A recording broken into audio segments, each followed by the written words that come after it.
Hey, Joe, are you there? Can you hear me?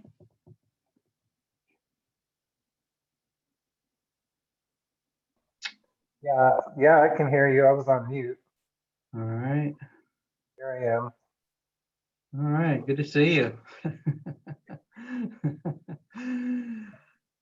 Haven't. All right. Hey, Rich. Didn't think you were going to make it. I'm turning my video camera off. Oh, chicken. All right. Hey, Peter. Jennifer, Mike. On, there we go. There's our Phil Dow. Thanks for getting the band back together. Hey. Hey, Peter, it's been a while. Good to see you. That's true. It has been a while. I've put on my tie. I don't do it often these days, but I thought for you guys I would. That is There's the mighty electric nice of you. guitar.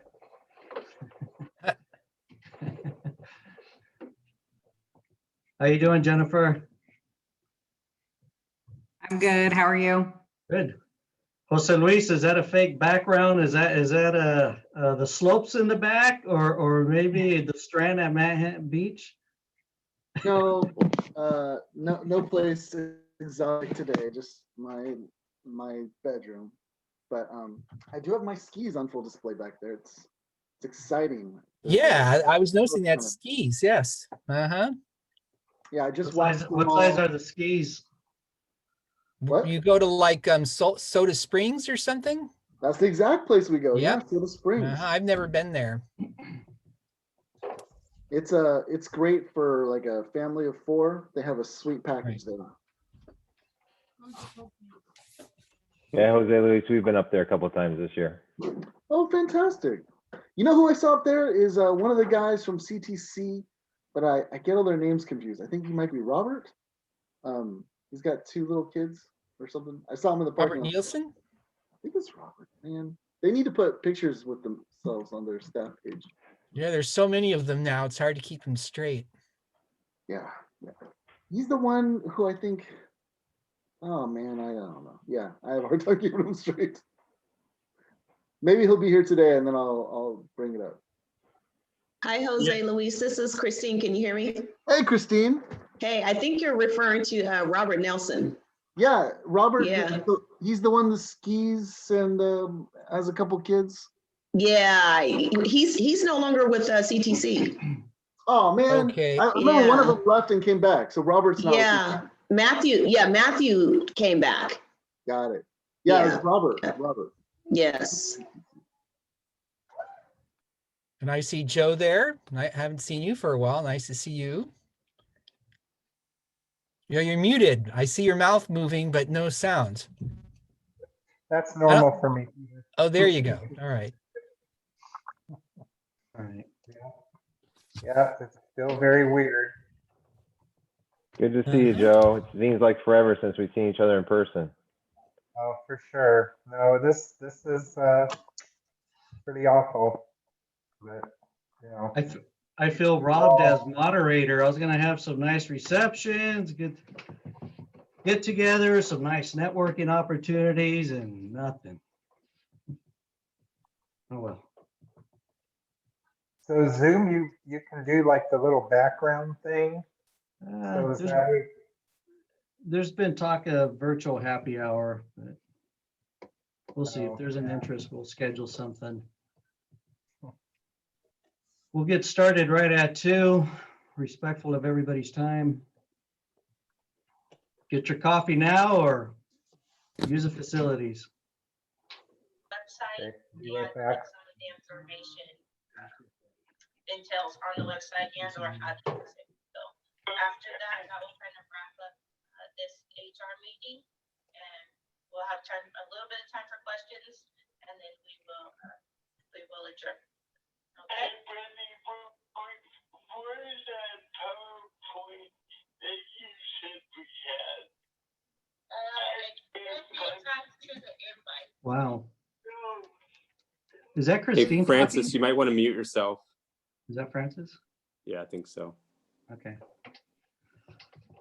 Well, it's 2 o'clock, everybody. I want to be respectful of everybody's time. If you are not speaking, please keep your phone on mute. Thank you again, everybody, for the January 26th statewide RTPA meeting. Are there any additions or changes or announcements that anybody wants to make? Let's hear them. I would like to announce that Mr. James Anderson is the new Division Chief of Financial Programming. He is the gentleman that has replaced Bruce DeTerra, who recently retired in December. James, not sure if you're with us right now, but welcome to the group. Are you here? I am with you. I am with you. Thank you, Ivan. And I just want to tell the team that I'm excited to be here. Thank you all, and I look forward to working with you all. All right, welcome. We'll try to keep the meeting moving to allow time afterwards if anybody wants to hang out and talk more on any particular subject. RTPA committee, can you all see my screen? The agenda? Yes. Yeah, all right. Yes, I can see it. Actually, the first thing, approval of the meeting minute notes from the prior December 1st meeting. Are there any comments or corrections on it? If there are, you can email me and copy Don. That would be greatly appreciated. Otherwise, I will take them as accepted. RTPA committee assignments. Let me scroll down just to share with you what we have right now. We do have a vacancy for the HSIP RTPA alternate. If you are interested, send me an email and then we'll share it with the group. Patricia, your term ends pretty soon. If you want to stay on the committee, also just shoot me an email and then we'll get that out to the entire group. Okay, thanks. And let me see, local streets and roads. Actually, I should have updated and put Gabriel's name here to replace Don Vitesse from Sandag for the LSR. Gabriel, my apologies, but you're the main RTPA representative. Also, to let the rest of you know, if there's a particular committee you would like to serve on, just give me a heads up so you can be on the list. And that's all I have to say about that. Yvonne, I thought you were going to give me an opportunity there to talk about my great work I did on the subcommittee. Those were just the committee assignments. Let me see. Those who have served on the committees, would you like to say anything, Luke? Well, I'll just say that I have accepted a job with Jacobs Engineering, and I actually start this Friday. So I just want to say I appreciate all the mentoring and experience that I gained through the RTPA group. And Yvonne has nicely taken over my chair or committee representation on the TCC, and I appreciate Yvonne's leadership. So thanks to everyone for all the years, and I'm sure you'll see me around. I'll still be in Northern California. It was great working with you, Luke. Yep, congrats. Luck in the new gig. Thank you, Congratulations. Good luck.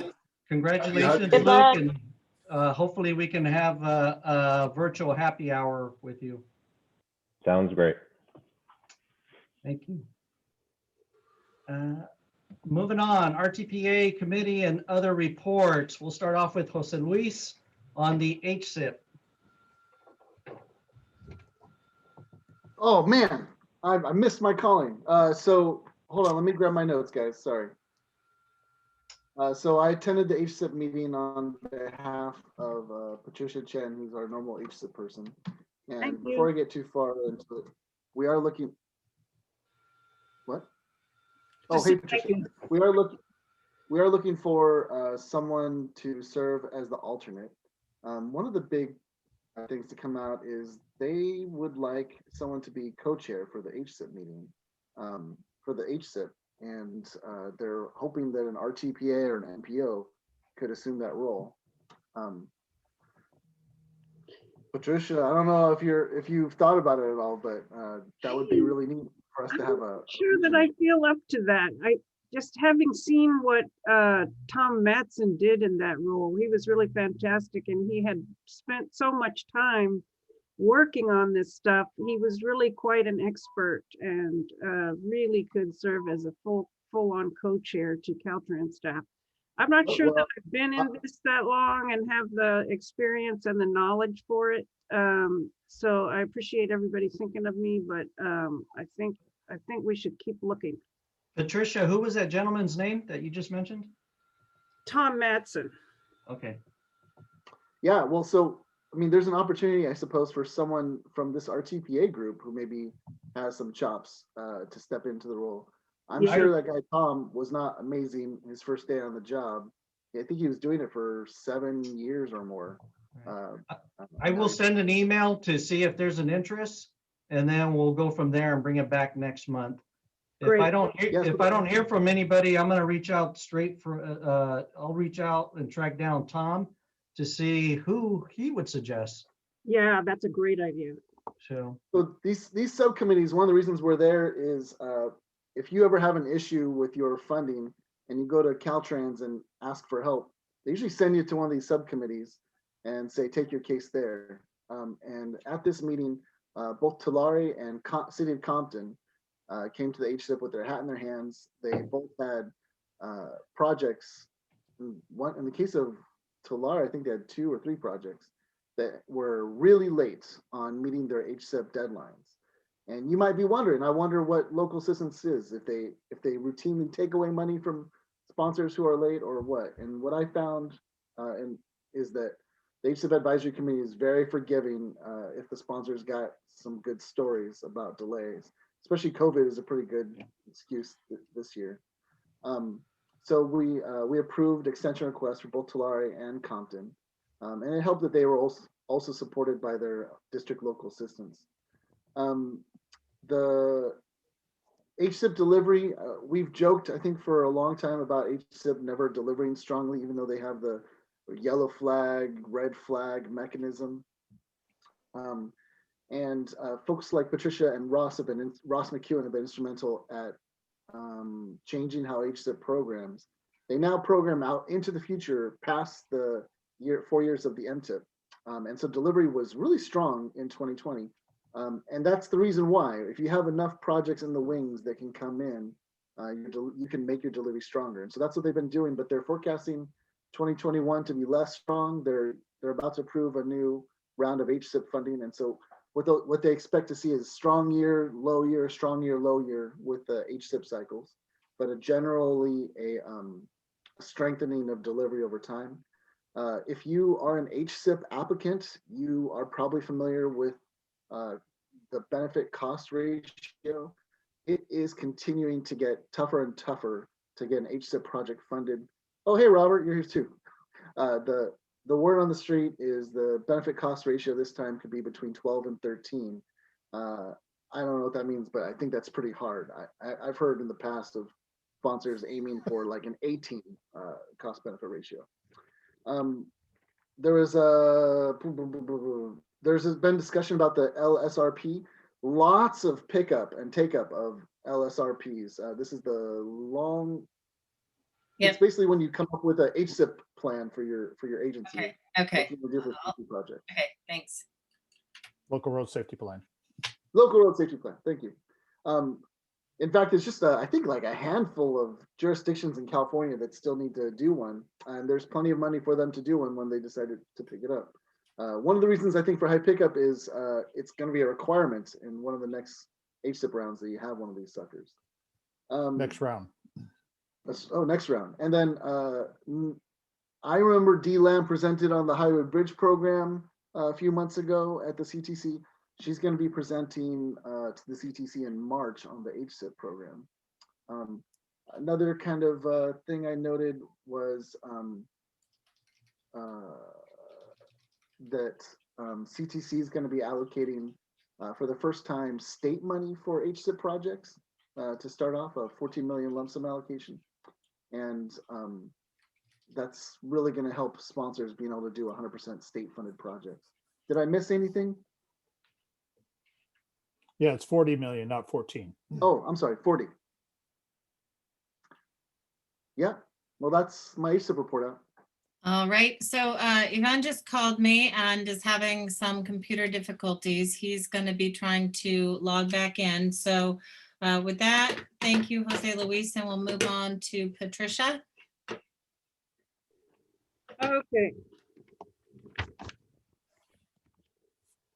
All right, I just want to pass on an extremely short report this week because, or this month, because a lot of what was shared is Caltrans or CTC things that we're going to actually hear today. But I don't see a federal item here with the anybody from USDOT. So I'm going to pass along some remarks from Dan Hawk, who noted that, you know, we have a new administration and new priorities, and he listed them out, them being COVID relief, the economy, or I should say economic rejuvenation, infrastructure, racial equity, and climate change. And he also noted that nationwide, although VMT is down, fatalities are up, traffic fatalities are up. So that's too bad to hear that. I also want to pass on that Kelly Hobbs was here from environmental, from headquarters, and they've always got so much going on. They are updating the CEQA agreements, or the NEPA assignment, I should say, and doing a review of all the processes. So, and I think I've said this before, but I just want to encourage all the regions and any of the project sponsors that you're talking with, that if they are having any kind of frustrations with the process, they really should reach out. Kelly has got 3 seniors that are kind of serving as ombudsmen. So there are people there that you could reach out to if you're having trouble. And they seem to generally want to hear and to have that input. And that's about as far as I got down in my notes. Sorry, highlighting things and getting ready to bring them out. But if I have other things, I will do bullets and send them out. Okay. Thank you, Patricia. And those bullet points will be emailed directly to Don Vitesse to include those in the meeting minutes. And if you could please include relevant contacts so that if others have questions, they could reach out directly. Good. Anybody have anything? Otherwise, we're moving on to agenda item number 6, California Transit Association TDA reform update, or any other news from Josh. Are you with us?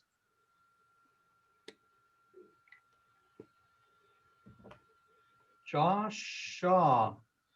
Hey, this is Bill Higgins. You should probably start reaching out to Michael Pimentel, who's the new president of the Transit Association. Yeah. He's been on their staff for a long time, but yeah, I know Michael. Yeah, so Michael is your guy now. Yeah, they both confirmed, and Josh should be here, so I will reach out. Darwin. He's on. Yes. Josh is on. I'm sorry? Josh Shaw is on. I see his Hollywood Square. Josh, are you muted? I'll call him for you. All right. Next item, Darwin, are you here with us? CalSTA update on the cap tie. I am. All Can you right. hear me? Let's keep it going, bud.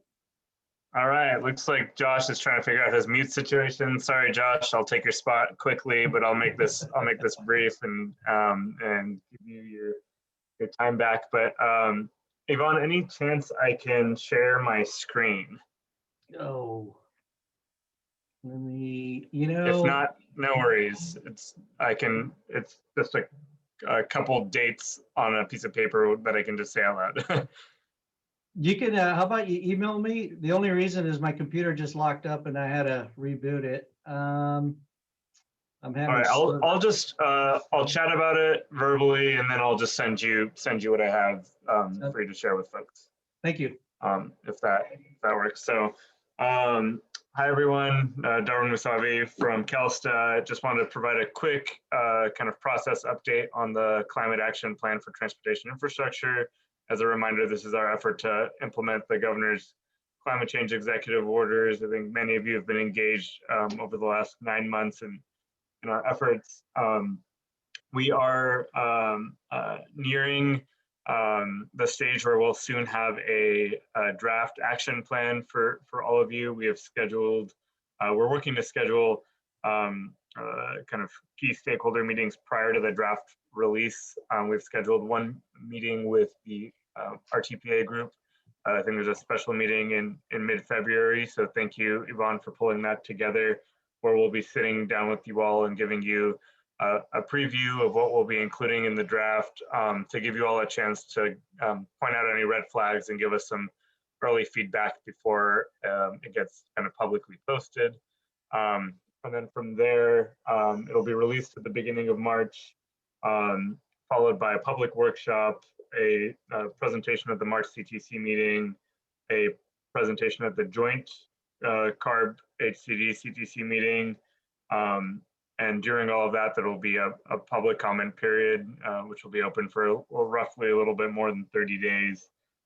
So we're hoping that there'll be some good opportunity for engagement, both prior to the release of that draft, and then once that draft is out, certainly with all those opportunities, as well as getting to hear from all of you in writing.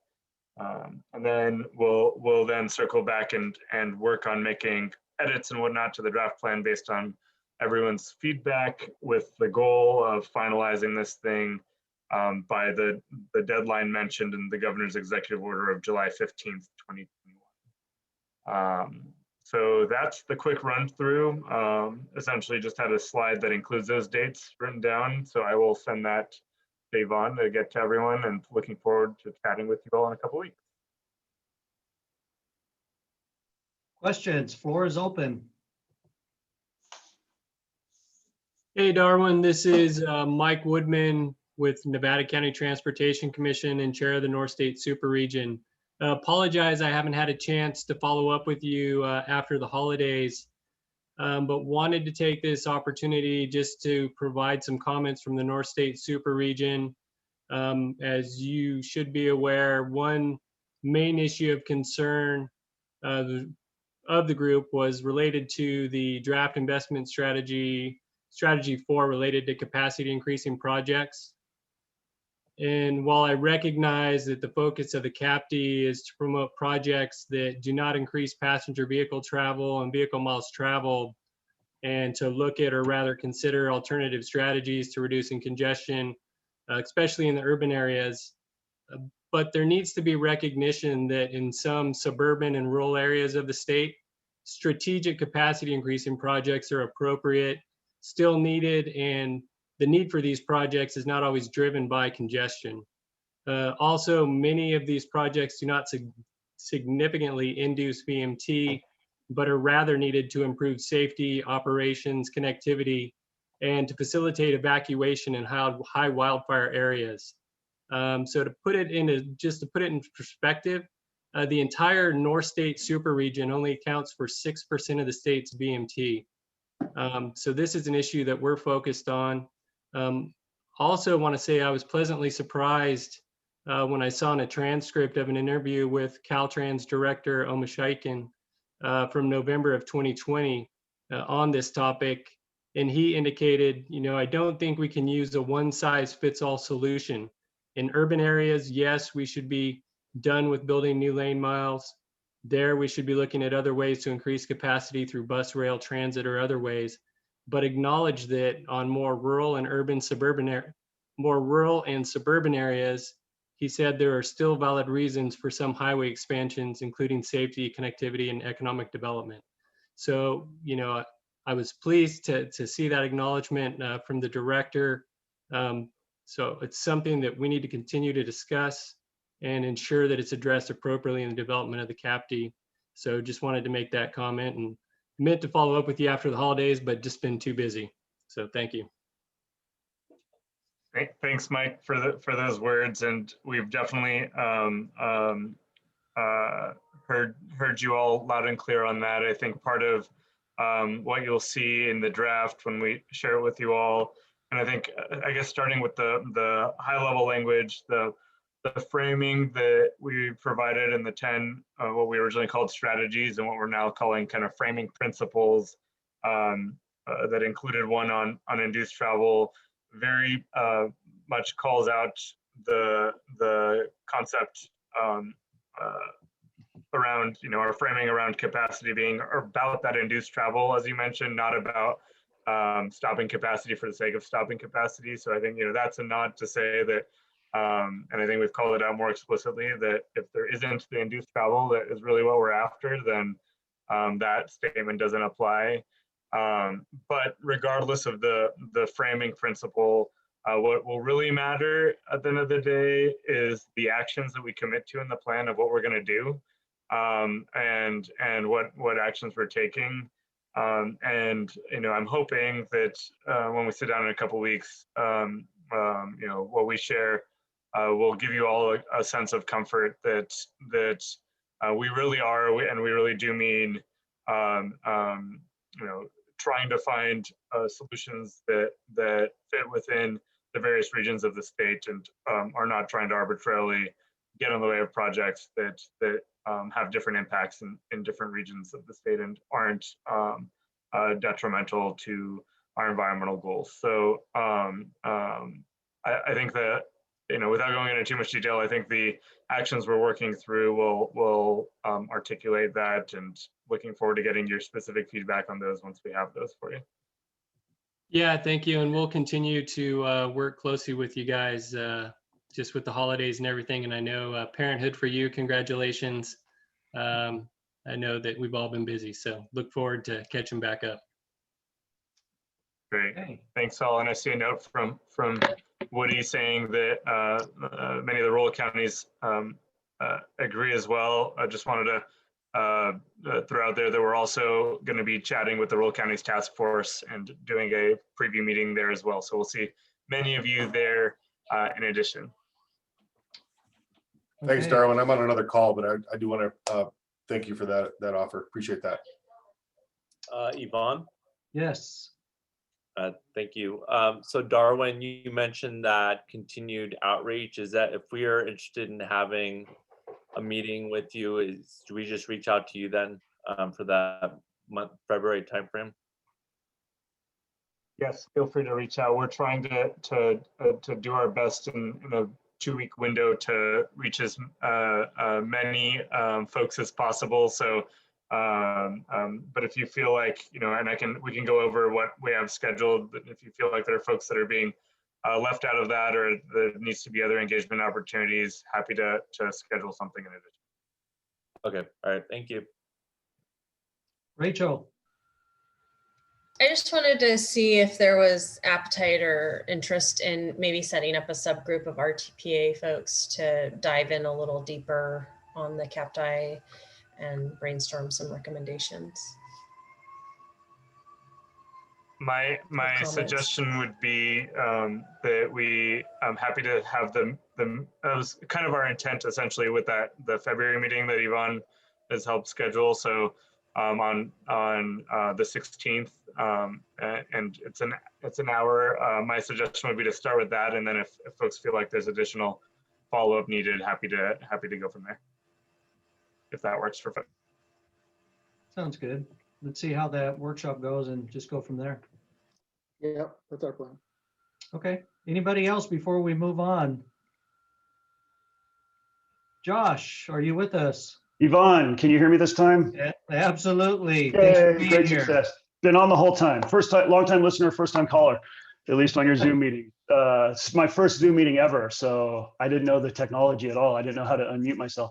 That's not true. I've been on 4,000 Zoom meetings. Thank you, folks, for inviting the California Transit Association to speak this afternoon. As Bill Higgins jumped in, I heard him say, Josh Shaw's not the executive director anymore. Why are you talking to that guy? In fact, 26 days ago, our association executive committee appointed our wonderful longtime legislative advocate, Michael Pimentel, to be the executive director. He asked Yvonne to give the floor to me this afternoon because he was already scheduled into something. And I've been doing the staff work for the association and will continue likely to do the staff work for the Transportation Development Act issue.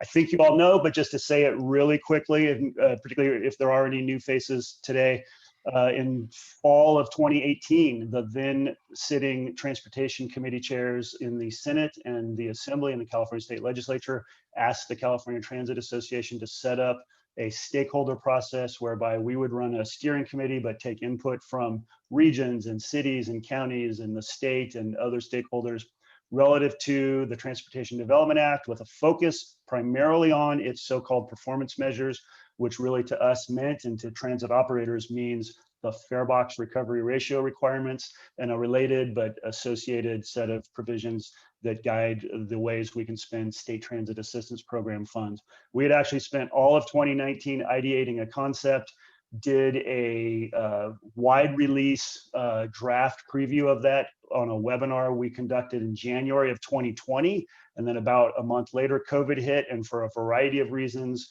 we ended up shelving the further evolution of that concept, although I think we tried really hard to share that with all members of the RTPA group at the time.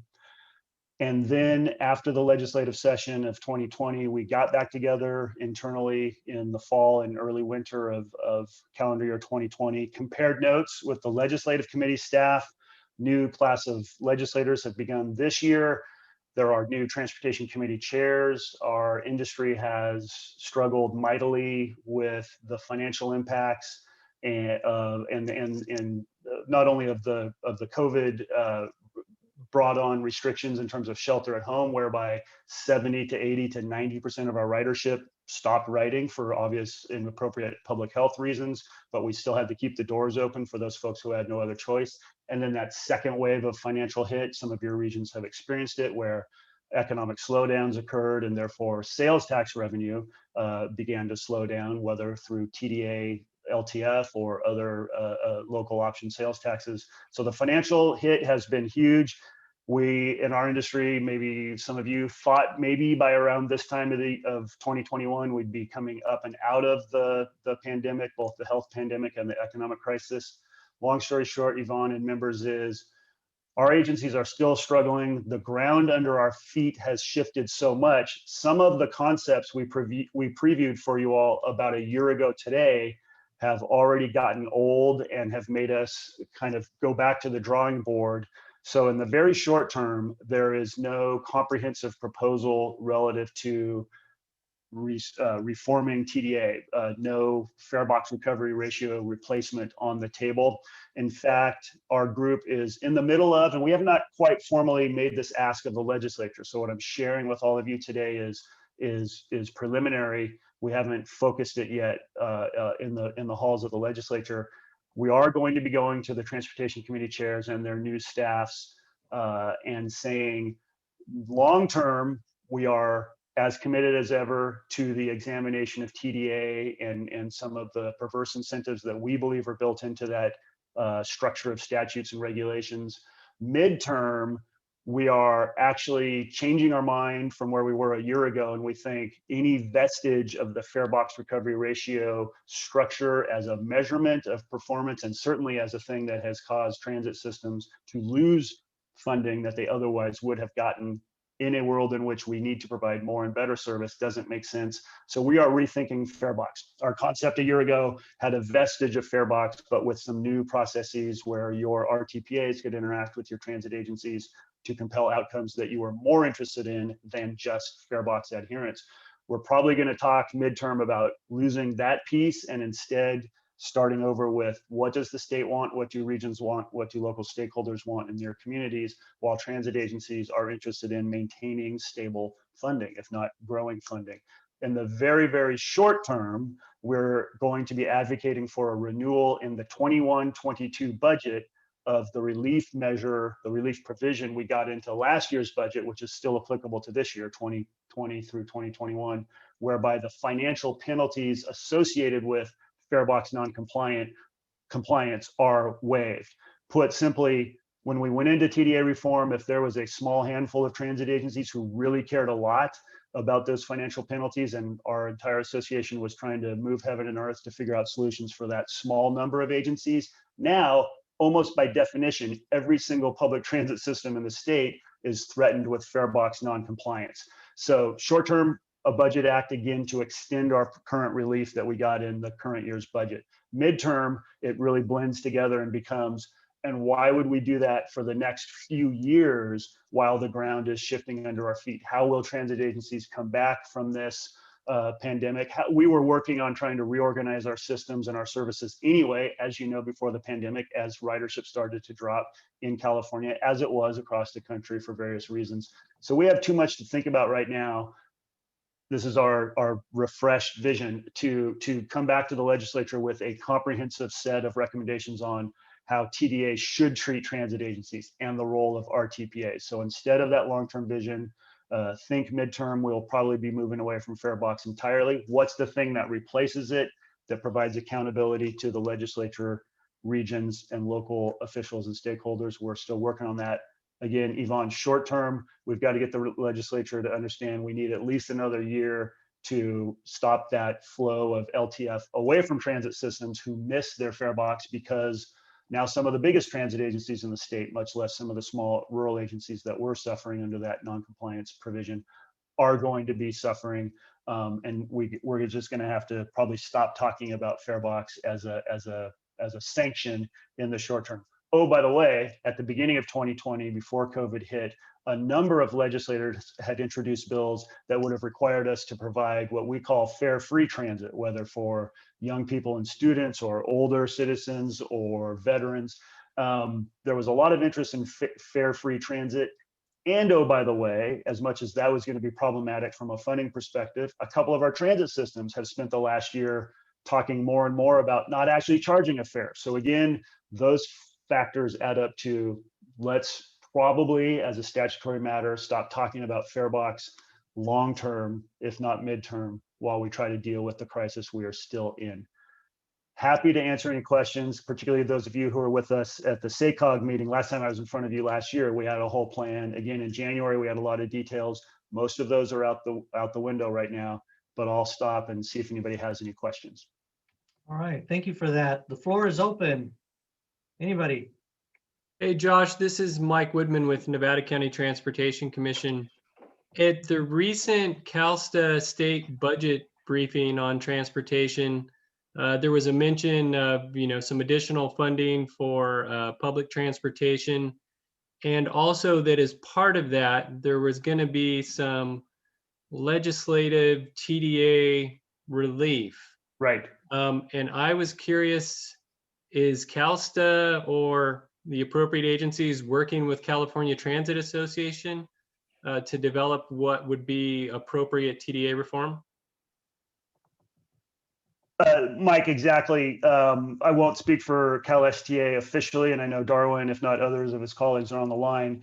But we had been working with the administration all through calendar year 2020, and as they were preparing last, winter to release the governor's budget January 10th of this year, a couple weeks ago, it was pretty clear to all of us, I think, mutually, that at a minimum, getting away, pushing off at least one more year, if not 2 or 3 years, the financial penalty aspect of farebox was important. Now, having said that, we're talking with them behind the scenes. I think you'll be more clear in about a week when the trailer bill language comes out, exactly what the administration is proposing. And again, I won't speak to that, but I believe it acknowledges the concern that I talked about conceptually. There may be some other pieces that the administration is interested in, and we're still working on those. But in terms of farebox, I think there's an acknowledgement that that's an appropriate thing to do in the budget again for 21-22.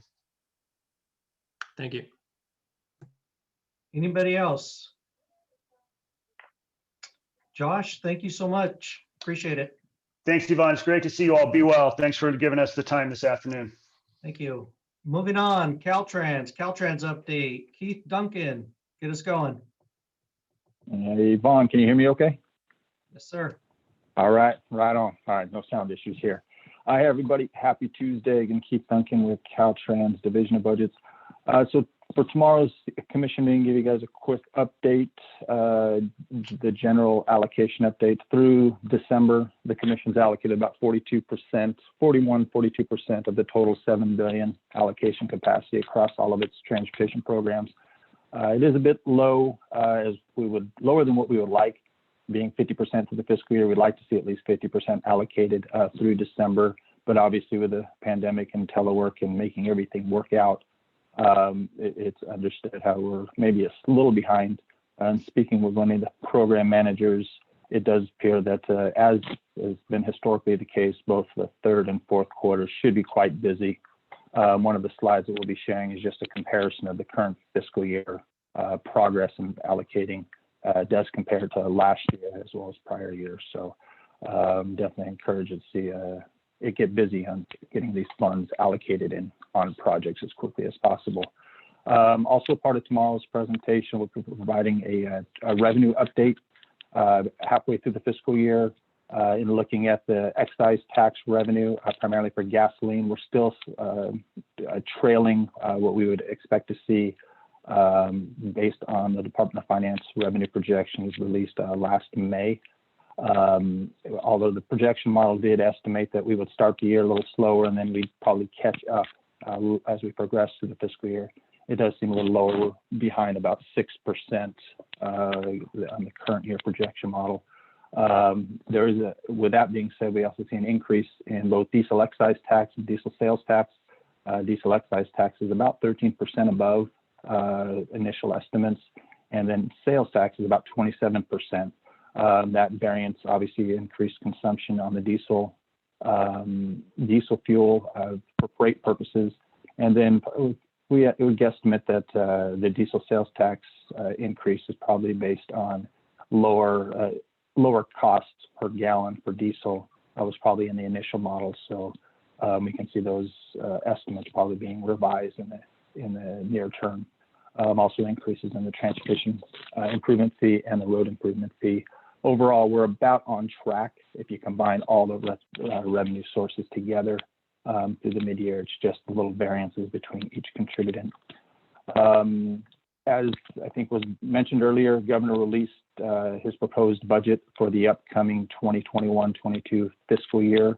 There's various things that were included in that proposed budget that was released. One of those was updated projected revenues. As previously mentioned, gasoline excise was a little below so far through the fiscal year. Actually, in this revised estimates, we're actually seeing another decline. They're reducing by about 2% in the current fiscal year and another 2% next fiscal year. So we're still running through some numbers to find out what the total impact was. But with those revised numbers, while there is a decrease in gasoline excise, there is a slight increase in all of the other revenue sources. So they're nominal, we call them nominal in that bottom line, while gas excise is slightly lower. The other four sources are slightly higher, so it's kind of a break even. But we'll providing an update to Commission tomorrow, and then we'll be able to provide by March how that impacts the related transportation programs moving forward. As part of the governor's proposed budget, we'll also be sharing tomorrow Caltrans proposed budget of about $14.6 billion for roughly 20,000, almost 20,670 staff throughout the state. Of that $14.6 billion, roughly a little over a third is intended to fund our state operations, which funds all of our departmental operations, including our statewide maintenance activities, our cap outlay support, our project delivery operations, as well as our headquarter and district planning and modal and administrative support functions. A little less than a third is dedicated to local assistance, and that's funds that is submitted to our local agency partners for your transportation needs. And then a little over a third of the budget, a little over $5 billion, is dedicated to capital outlay, our Caltrans capital projects that are on the system. There'll be some different variances of slides just to show different breakdowns of how our Caltrans budget is broken down from both project delivery basis as well as local assistance and maintenance and operations. So a couple different slides you'll see tomorrow there. Couple sharing of upcoming events. Obviously, there's also another item I'll touch on is the fund estimate. In March, we'll provide the draft assumptions associated with the fund estimate to the commission for their consideration. In April, Caltrans will be releasing our 2021-22 California Transportation Financing Package, which includes the illustrious chart C. Those of you that have seen it, it's a large, I'll say wall size flow chart of how transportation revenues flow for the based on statute. And then obviously in May, with the governor's budget being released in January, May, the governor will release his May revise for the upcoming fiscal year. As an additional agenda item for tomorrow, we'll be providing a overview of the department's development process for the upcoming 2022 fund estimate. It seems like not too long ago we were just finished up the 2020, so it's time to get started. The fund estimate is a 5-year projection of available resources for both the STIP and the SHOP. It's required by statute to be done every odd year. And we'll provide a kind of an overview. We have a lot of new commissioners on board. So this overview is intended just to share just the basics with them as well as the associated statutes that dictate what is included and in the fund estimate and why we do what we do, the different processes. The fund estimate development is a collaborative process. It involves Caltrans as well as commission staff and commission. And there's specific timelines and schedules that are identified in statute that we are required to follow. By July 15th of this year, Caltrans is required to provide the commission our draft fund estimate. And then by August 15th, the commission is required by statute to adopt it. There are some allowances in relation to government code that does allow for to delay some of those requirements. But that's where we'll be working quite closely with commission and commission staff to try to meet those timelines the best we can. Two of the items that we know will come into play when it comes to development of this 2022 fund estimate. Obviously, with the pandemic impacted revenues, if we see any large swings over the next several months when it comes to transportation revenues, that will obviously impact available funding as we look at them in the future.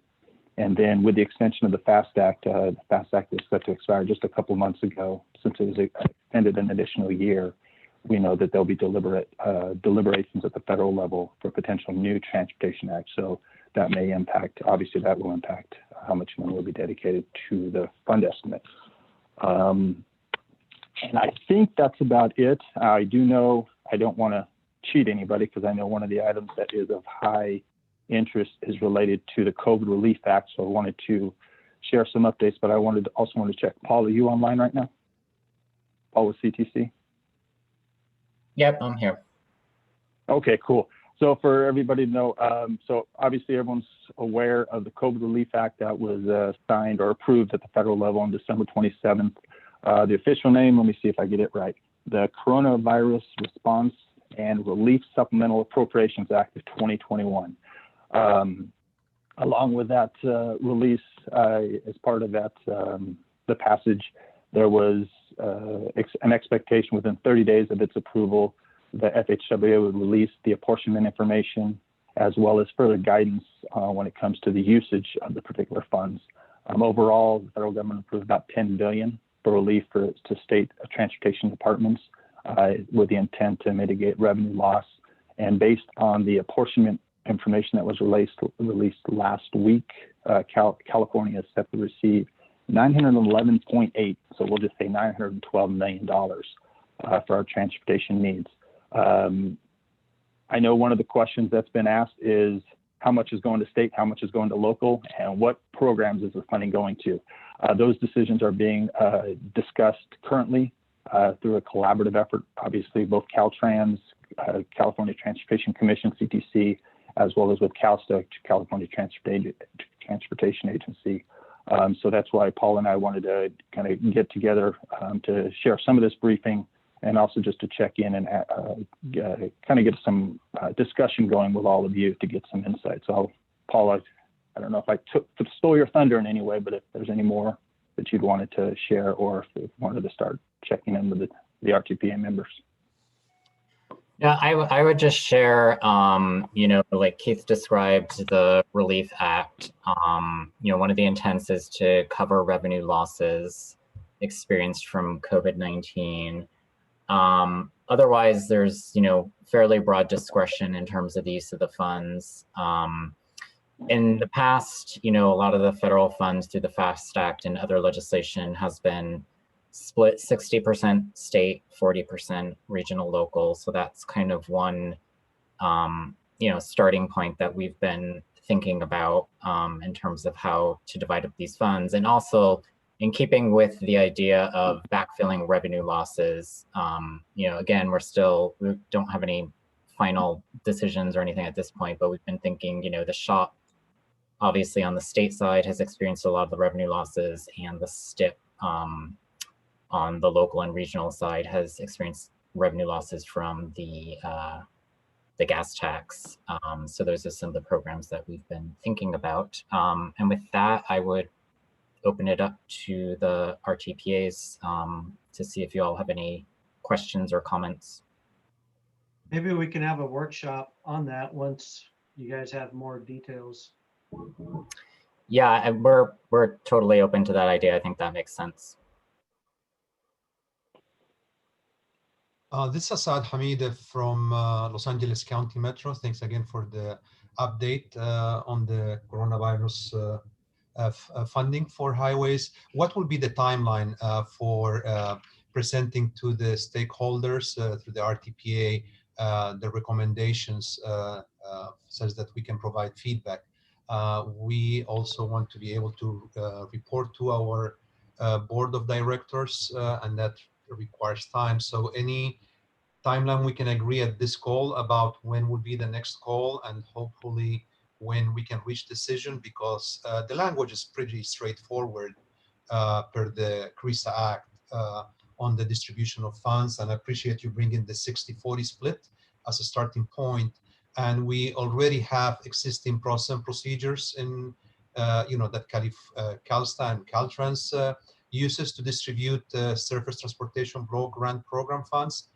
So from our review here at Metro, we don't think that it should require too long of a time for us to agree on how the allocation procedure, to be followed. So if we can agree, if not at this call, but preferably at this call, when at least will be the next call, and put a target that within the next 2 weeks, 3 weeks, hopefully this doesn't take more than that, we can get consensus on the allocation of the funding. Thank you. Thanks, Hassan. I don't want to put Keith or Paul on the spot, so maybe chew on that and just get back to me, and you can see the urgency from the statewide group. I have a question. This is Bill Higgins. Hey, Bill, could you hold on? We got Rachel and Kenny on deck for questions. Sorry. Yep. Rachel?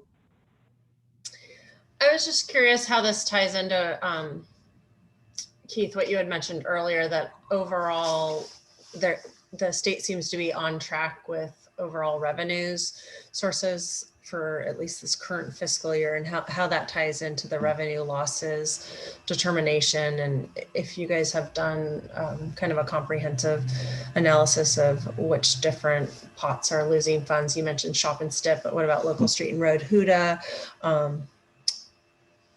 Just all the different programs that might be impacted, and what kind of information you have on those. Yes. Make sure I didn't hit mute. Yeah, from a state perspective, we knew even with the variance in the latest revenue projections, from a state program level, SHOP is, I believe SHOP, the last estimate I saw was about $500 to $600 million short when it comes to revenue. So as Paul was mentioning, that from a state perspective, it only makes sense in an attempt to try to backfill where we can when it comes to SHOP.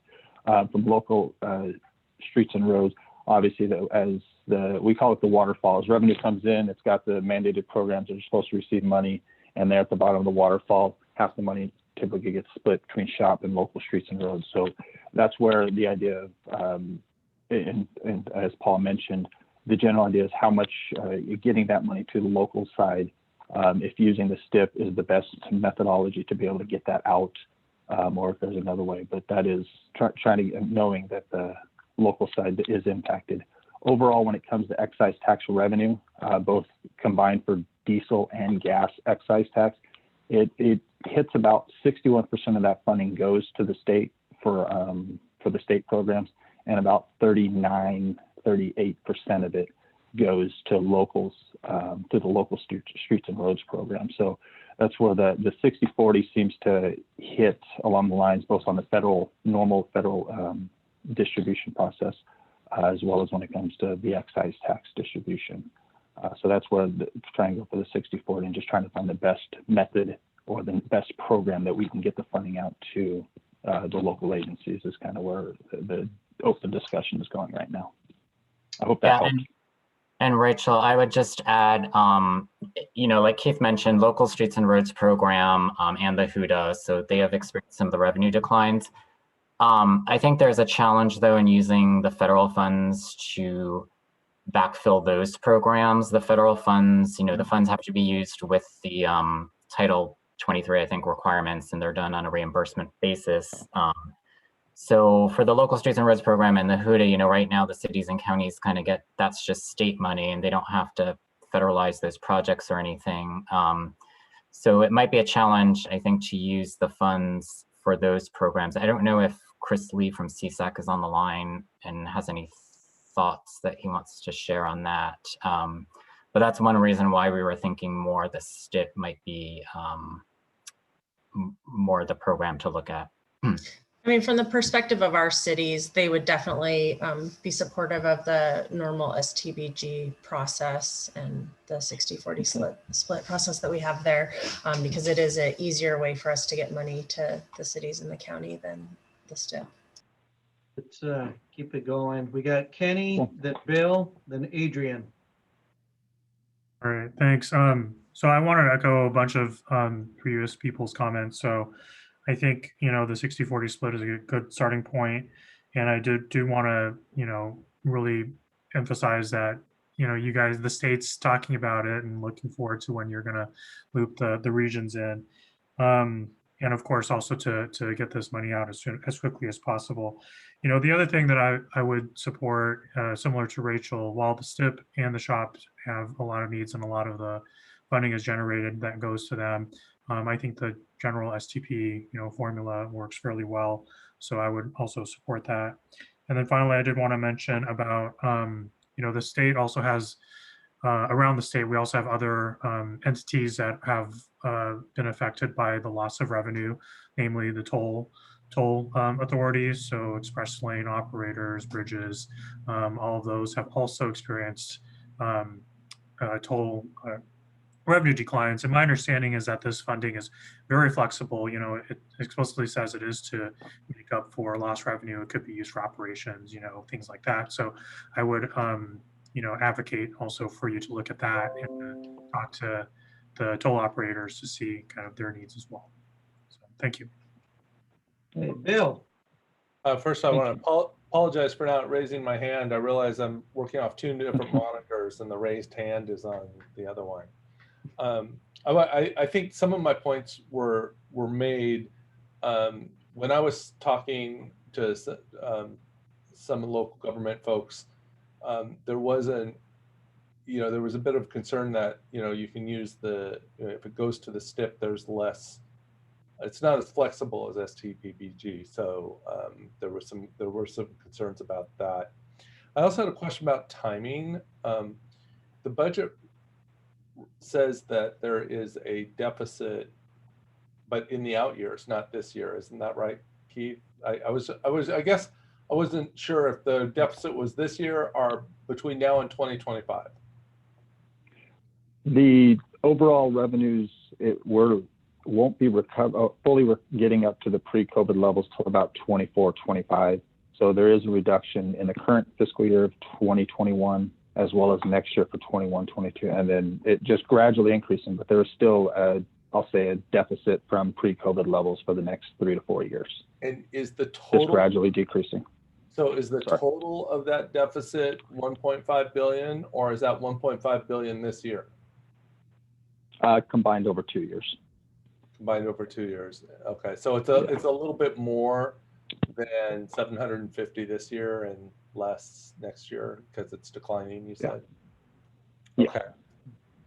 So I know, and I apologize, Bill, I know there's different ways that folks have been presenting some of the deficit, because sometimes if you look at just the excise gas plus diesel, if you look over the 5-year period, that equates to about 1.5. If you look across all transportation revenue sources over the 2-year period, then that also equates to 1.5 coincidentally. So just in case folks may share different numbers over different timelines, there's just different variants that may be used. So I apologize for interrupting.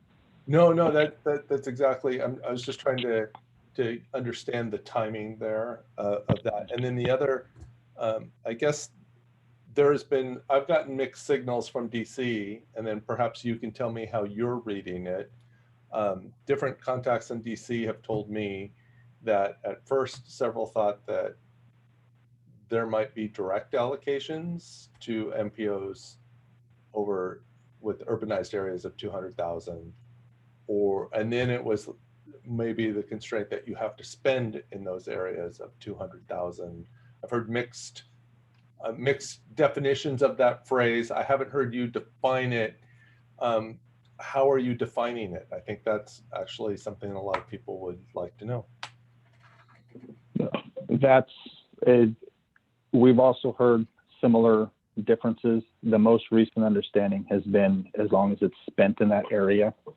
The second example that you provided, but that's part of also, along with the passage of the act, the 2 items we were expecting within 30 days, and I don't want to say that we're waiting, but we are. Yeah. FHWA was supposed to send out the apportionments, but also further guidance.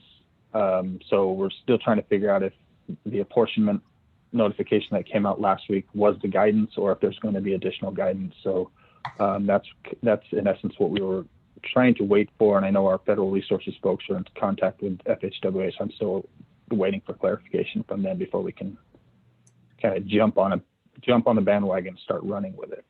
So I apologize, I don't have that necessarily clear, but you're correct. We have a similar understanding.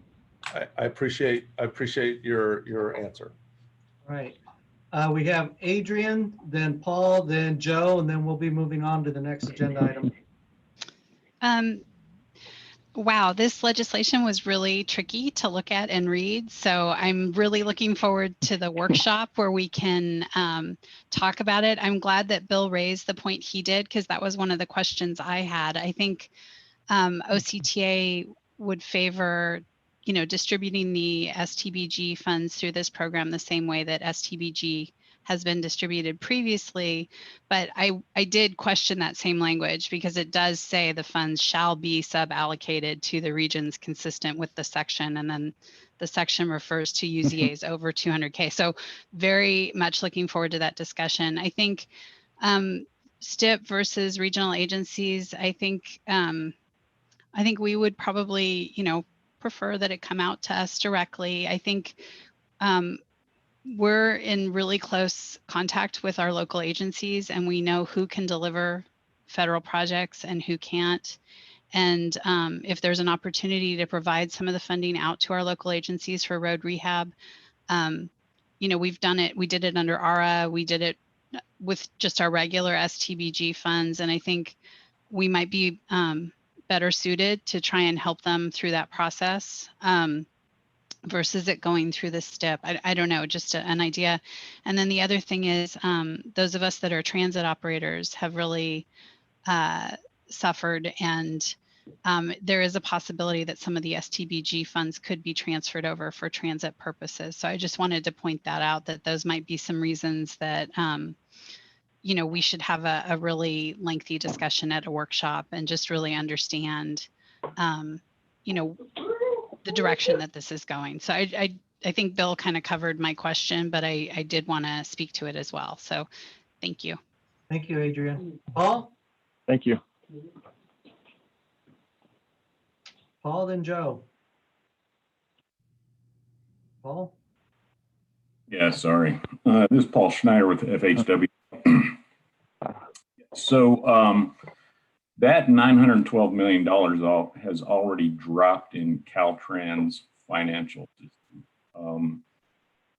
And the required sub-allocation is the $183 million has to go to those areas above 200,000. And it's not a direct allocation to the MPOs.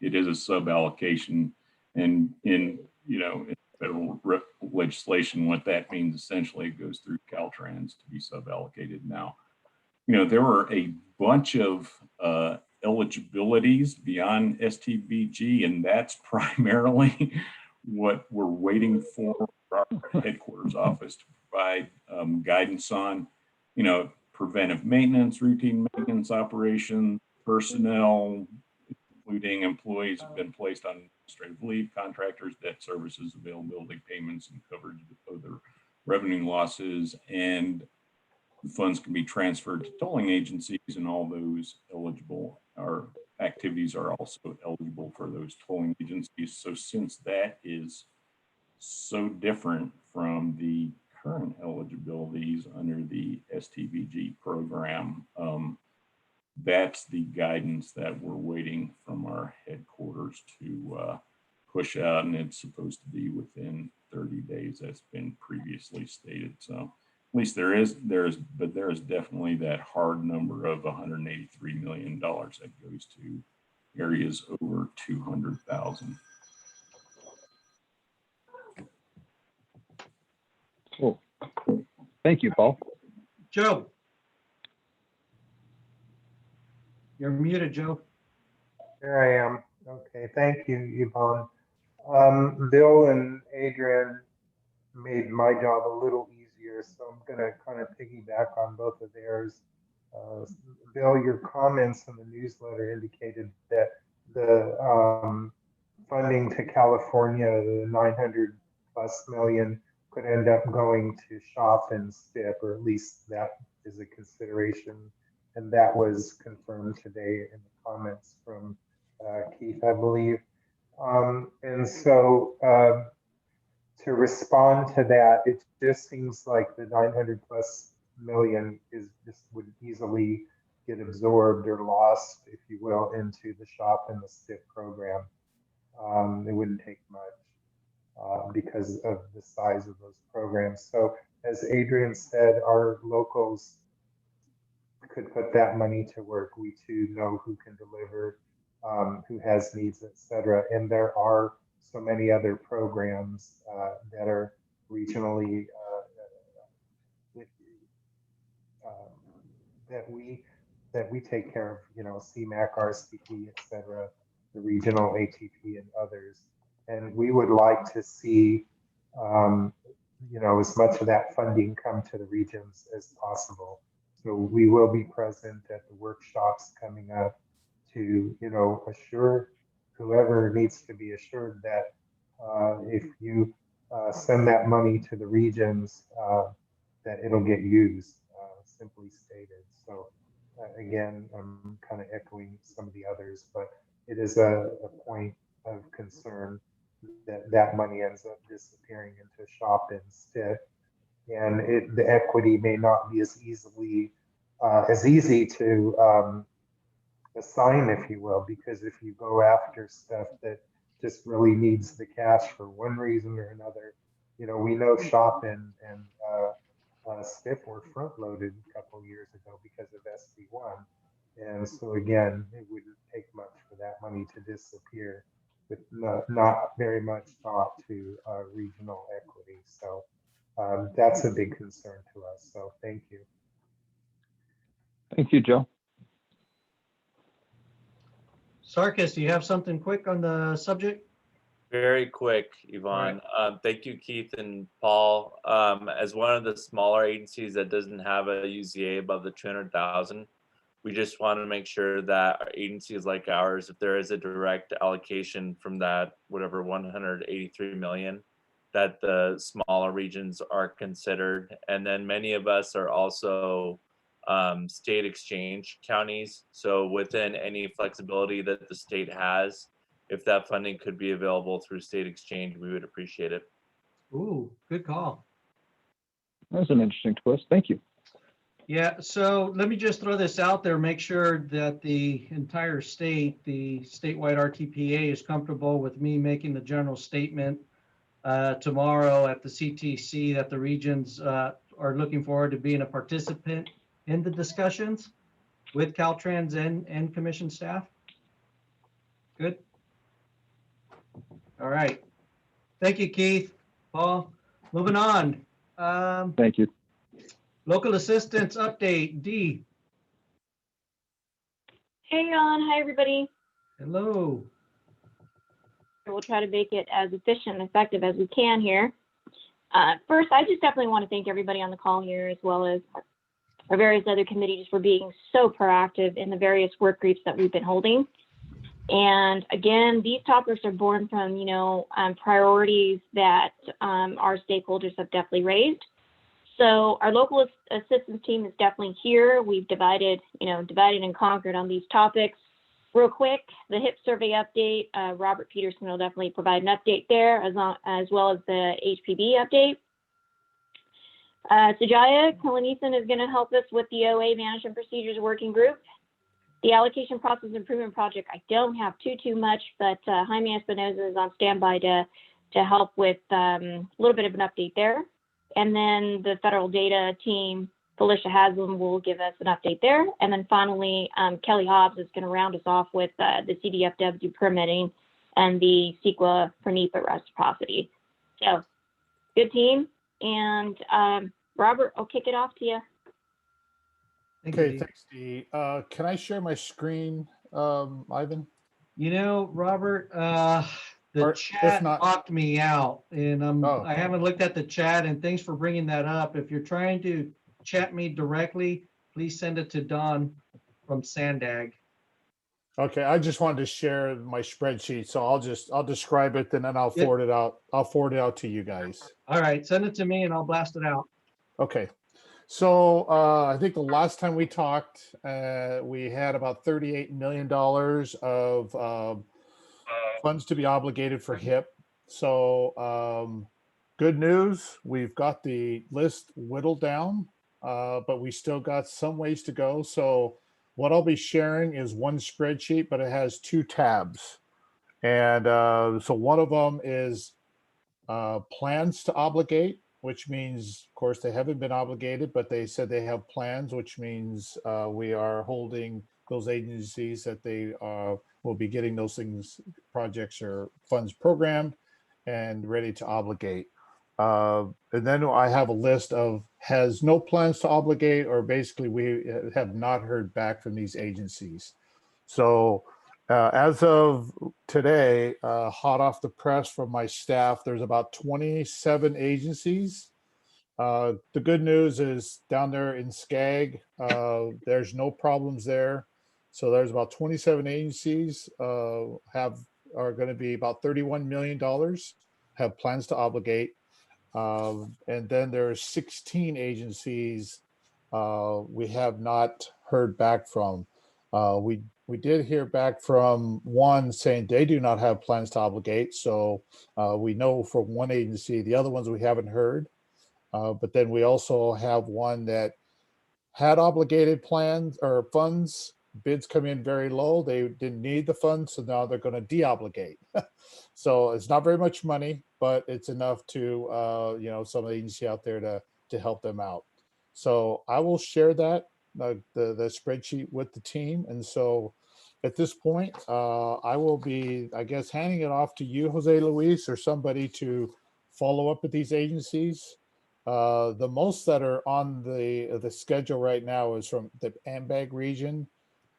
Santa Cruz and San Benito have about 824,000 combined, followed by Fresno, and then there's Stockton, San Luis Obispo. So really, the central part of the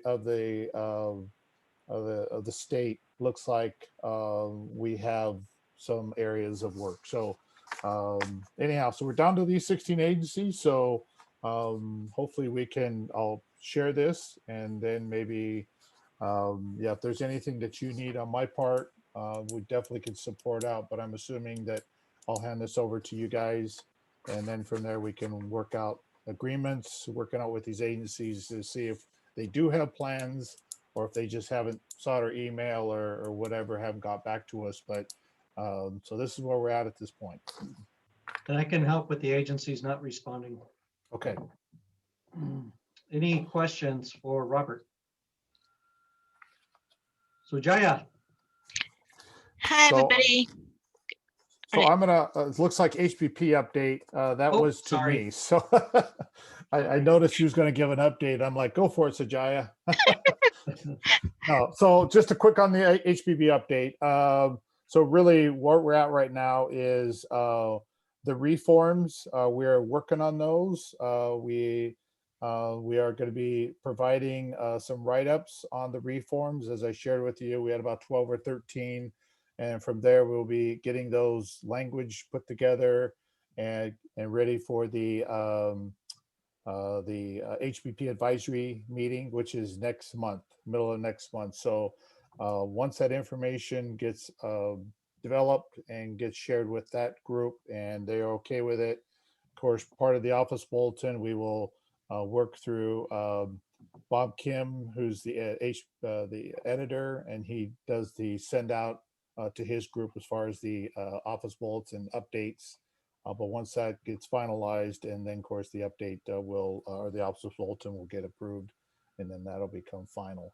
So so at this point, we're just in the process of working on the draft language, and be working with the committee next month. So and like anything else, we're getting close to open season as far as getting the agencies out there to send in their RFAs to their district DLAEs, because if you have funds reserved this year and you do not come in for your RFA, then obviously it becomes open season when the OA opens up. And as you know, the program is very prescribed, and we know those agencies are waiting at the door for that door to get unlocked. And once it happens, funds are going to go very, very, very fast. So I would advise any agency out there that has funds reserved for this year, get your RFAs in, because I think the due date is by February 1. Get it in. After that, of course, still get it in, but and then it becomes and then those funds can get reserved. So that's all I got for HPP. Thank you. Robert, when do you think OA will open up? I think it's, correct me if I'm wrong, Sujai, but is it May 1? Typically, we open it up, but we, when it comes to HPP, we want the agencies to get their RFAs into the district by February 1, actually. Because this is the ones that have funds reserved. So make sure that those things are up on top and those funds will get captured, because then we'll have a good picture. Because March, we kind of do we go through the process again of updating our information, see what we have funds available, and then by May 1, I think it opens up to everybody. Okay, you need RFAs for Bridge now. Yes, and that's always been the policy. So if some agency says that's news to me, they haven't read our guidelines. Okay, any questions for Robert before we move on? Thank you, Robert. Thank you. Sujaya? All right. Yeah, I'll just confirm that, yes, it's May 1 when we opened up. Let me give you a quick update on the OA status, and then I'll talk a little bit about the OA Best Management Practices Committee. So on the 15th of this month, FHWA released a notice releasing full year's OA. So we're not under the obligation limitation that was established by the earlier CR. California is receiving about $3.45 billion statewide, and the local OA share of that is $1.26 billion. And if you assume the same percentage as last year, that's how we get that 1.26. As of January 15th, we've used only 119 million of the OA. We're using OA at a much slower rate this year than the previous years, so we're about 25% usage compared to the same time last year. We at the RCTF meeting, the point to use RSTP exchanges at this point was brought up. So we are considering asking for RSTP exchanges earlier this year. We'll talk about it further as we move along. I also wanted to provide you an update on the Obligation Authority Best Management Practices Committee. Several of you here are on that committee, so thank you for participating in it. We had a meeting earlier in January where we talked about making changes to the OA policy. Our next meeting is scheduled for February 1st, in which we're going to look at specific language changes to the 2009 OA policy. We want to talk about our STP exchanges. We want to follow up our discussion on obligation plan templates. And we also want to discuss improving communication with the RTPAs on OA utilization. Like for instance, this year our OA usage is slow, so we want to see how we can improve that and what Caltrans can do from its end to communicate better with the locals. That's my update. Are there any questions? Did you say you're going to start the state exchange program earlier this year? Well, I think you brought it up at the RCTF meeting. So yes, and that's where we're considering it. I looked at the numbers, and annually it's been somewhere around 55 to 57 million. If we ask for it earlier, it's still going to stay about the same number. Then that's not actually helping the overall OA, except that it's shifting the curve, earlier. But that's Huntsman Mobile. I didn't hear that. Bill? Did you Sorry. mute your phone? Yep. I hear you. Sorry, my bad. Bad Bill. Sorry. Faux pas. Okay, so yeah, we can consider the exchanges earlier, but I'm just looking at the numbers. I don't know if that's going to help the overall OA utilization. Okay, anything else on HBP? All right, next, who's next?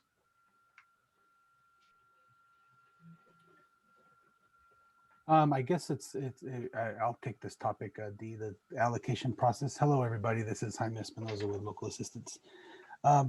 Just a very quick update on the allocation process. I know this topic has been discussed in other forums, other committees recently.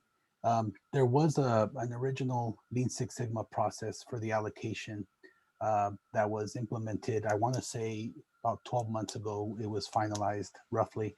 And there were some findings.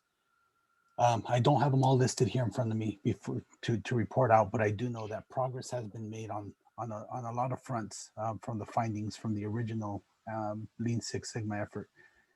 But I do know that the original team that made up the Lean Six Sigma effort, or that put forth the Lean Six Sigma effort, has either moved on to other positions or have left the department. So right now we're in the process of regrouping, looking at where we left off with the allocation process and pursuing a possible phase 2 look at the allocation process, which would be a more broader discussion with multiple division budgets and CTC staff. But other than that, there's not much more to report on the topic. We will revisit this in the very near future once we get a chance to regroup. Thank you, Jaime. Any questions for Jaime? Jaime, I hear that this is Patricia Chen from LA Metro, and I want to thank you for coming and talking about this. I think it's something that's really important to a lot of regions and an area where some really important work can be done. And I hear you're saying that you guys need to regroup, so I don't want to press too much on the details, but I'm kind of curious just a little bit on the timing, when you think you might be able to be back with kind of more information about the next steps. I don't have a timetable for you. What I can share with you is that in the coming weeks, in the next 2 or 3 weeks, we will regroup and schedule a meeting with the appropriate divisions that I mentioned and commission staff, so we can further this discussion. After that meeting, after we have that discussion, we will have a much clearer picture of how to move forward. But I do want to reiterate, a lot of the key players that made up the original Lean Six Sigma effort have either retired, left the department, or moved on to other positions. So we're trying to dust this off and figure out where exactly the effort was left off. Much appreciated. All right, thank you. You know, I'm going to go out of order here and call on Angel Pyle. I believe she has a hard appointment that she needs to get to. Yep, sorry. Thank you. That's Appreciate okay. that. So I don't have anything that's a surprise for the group. So first I want to say thank you. This is the first time I've come to an RTPA meeting, so I appreciate it, and it's a great dialogue. So thank you for having this. I sent out a note through Yvonne last week in regards to the baseline agreement processing for the SB1 competitive programs, and just wanted to call everybody's attention to that. I'm happy to answer any questions. You can reach out to me, give me a call, shoot me an email, whatever you'd like. But we do want to go ahead and get those baseline agreement conversations moving. We're going to have quite a number of baselines that we'll end up processing over the next 6 and 8 months, respectively. And we're looking forward to working with all of you to get those going. So please take a look at that email. It was sent out, I think, Thursday of last week. Take a look at that. Please reach out to your Caltrans district counterpart that was provided on that list, and they can direct you who you might need to speak with within the district there to get that process going. We are implementing some changes from last cycle in terms of some lessons learned, and also making sure that we're having some of those more deliberate conversations up front in regards to any challenges or risks associated with the project. So we are looking to have some more thoughtful dialogues about that. So anyway, just wanted to mention those things. If anybody has any questions or if there's any confusion or anything like that, I'm happy to address any of that now, or feel free to reach out to me at any time to do that. Thank you, Angel. Any questions for Angel? Otherwise, Felicia, you're next. All right. Am I unable to share my screen, Yvonne? Yeah, you know, I apologize. My computer locked up when I tried to check on stuff. It's okay. I'll be quick because you got to see what I'm looking at to get the full effect. So I'll give you a quick update on where we're at. So we met with the TCC subcommittee. They had requested data, which has been a long time coming, which was perfect timing because we also are doing performance measures in the division and we need data as well. So this effort will be used multiple times. So I'll go over that, what we have. So what we're looking at is we're creating a reporting tool that will connect all of the data that we have at Caltrans. We have a lot of data, a lot of different databases. We have bits and pieces here and there. It's either missing or not accurate. So that's what we're working on right now. It's a huge endeavor. We have 43,000 rows of data with 150 tables that we're looking at. So it's going to take a little bit, but we are committed to rolling this out very quickly, and I'll go over that in a minute. So we also have FHWA asking us to be more proactive in doing our project management. So I'll go over that. And also our program management. Caltrans' new focus is their P's, right? They're looking at people, portfolio, partnerships, program, project management. So in DLA, our actions are, we're going to look at project level oversight, which our responsibility is to make sure the agencies have what they need to succeed. So we need to make sure they have the tools in place. So that's what we're creating. We have delegated authority to the agencies to be able to manage their projects, but we feel we need to provide the tools that they need. Currently, we have reports that we post on our website, but a lot of agencies either don't know they're there, they're not updated continuously. Some of them are daily, but some of them are monthly. So our goal is to incorporate all those together. So that way we have one reporting tool that does a lot of different things. You really have to see the reporting tool to know the capabilities of it. So I can send out those, Yvonne, and that way people can see the actual tool and what we're producing, because we are going to keep working on it, upgrading. So hopefully some meeting I can actually come and show you the tool and go through it. how about we have a set aside brief workshop on that? And then those who are interested, we can participate and go from there and see. That would be perfect. So we have other endeavors going. Also, we have an agency certification and monitoring program that we're going to implement. So that may be the time to roll that out as well. That'll be comprehensive, but that again, we'll also use this tool. We have project status meetings that we're doing. We'll also use this tool. So in February, we're going to roll the tool out to the districts and the office chiefs to have them start using the tool and give us input on what they'd like to see in the tool. We'll keep working with the TCC subcommittee to add their items that they would like to see on the tool. So far, we have some federal metrics that we're looking at, and those will be the PED, which most people know that that's an issue right now. So we have PED, which is project end date, inactives, and PE over 10. So we're going to start tracking those in March. So our daily status updates are going to start using that tool in March, and we can give you an update on how that tool is going, maybe at your next meeting, and to roll that out. So like I said, I can send you what the tool kind of looks like, what we have right now, and then maybe go through the tool maybe at one of your special meetings and go over the grand plan of how we're going to use that. Are there any questions on that?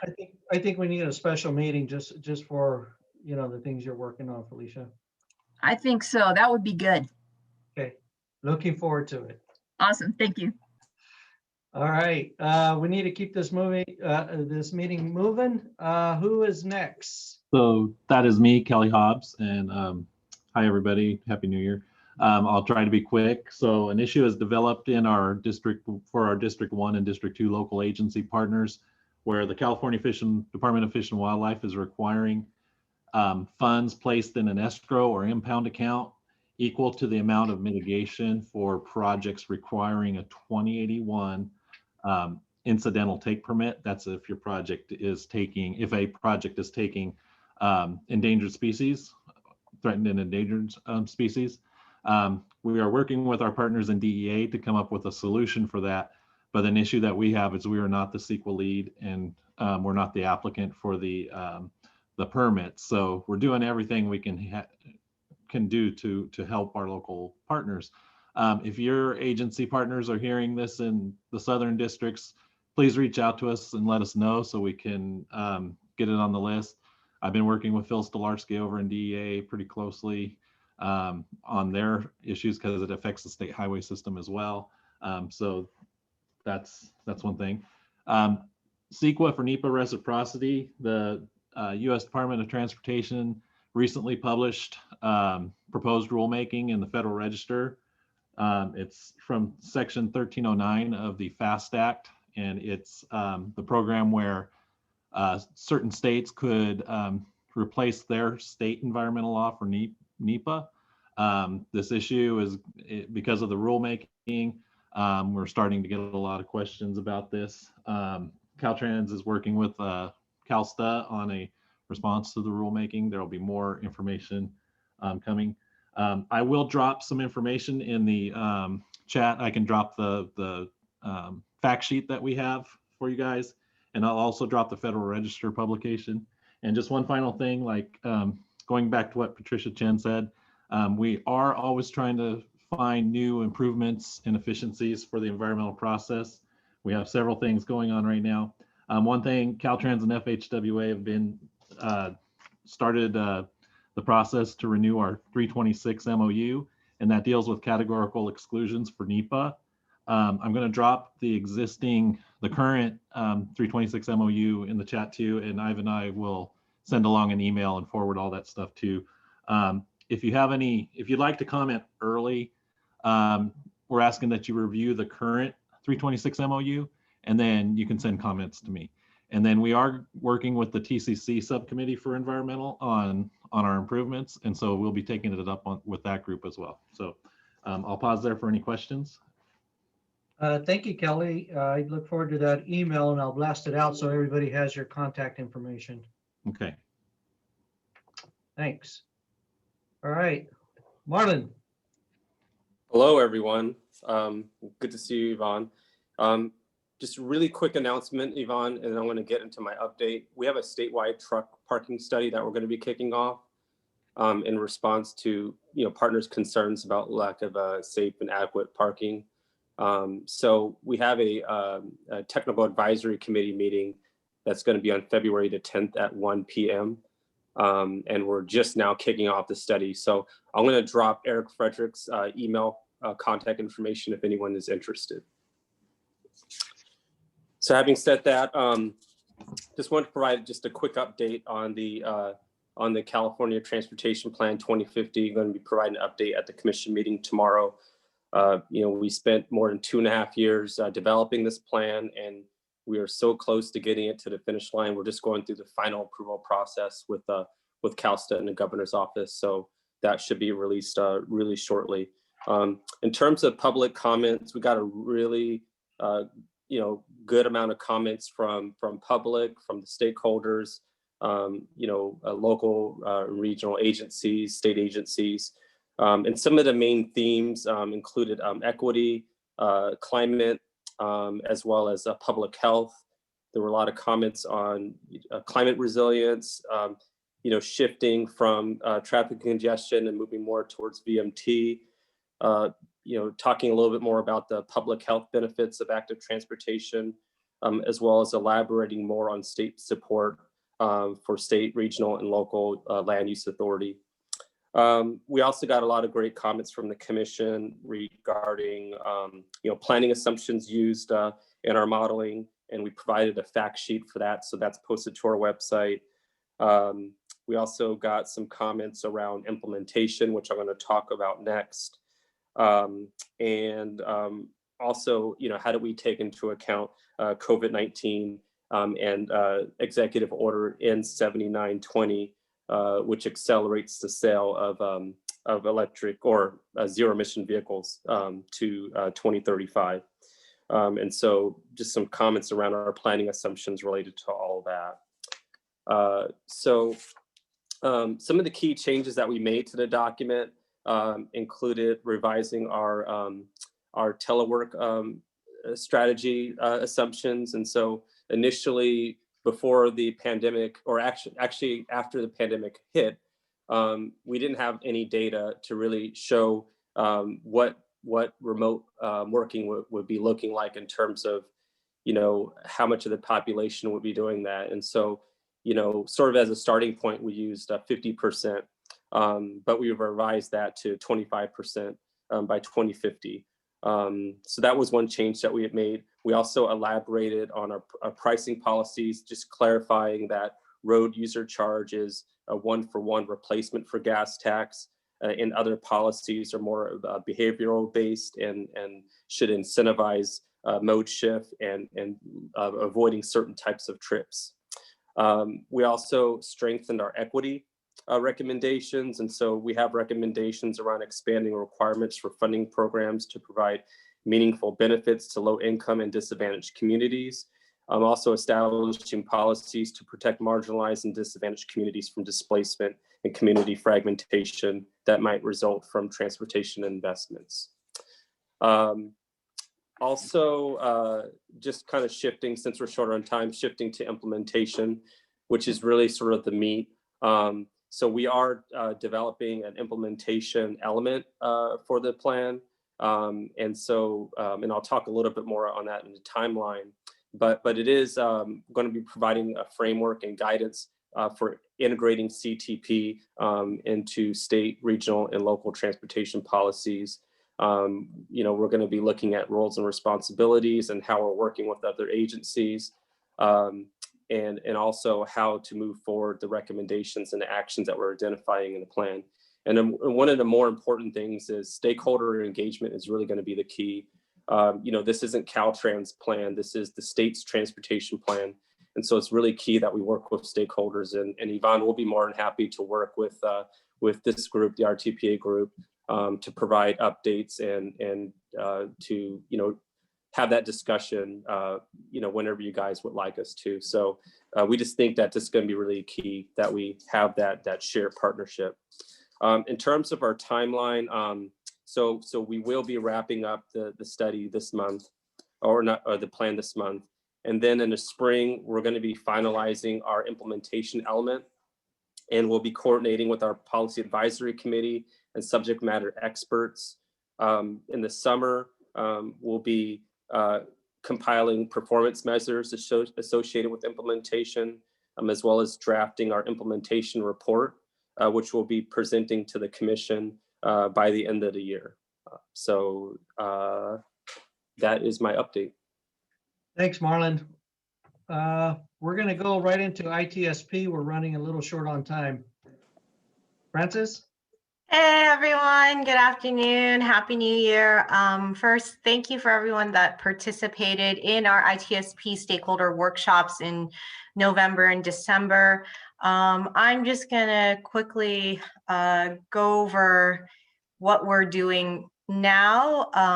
Right now, we're meeting with some of our local partners to kind of provide updates. I think maybe next week, I'm meeting with Santa Barbara, CAG Sarkis, and San Benito COG, and some others later down the date. But we posted, one of the recorded webinars onto the ITSP website. So I'll click that there in the chat for everyone to see. And, that's the website to the ITSP to get some updates.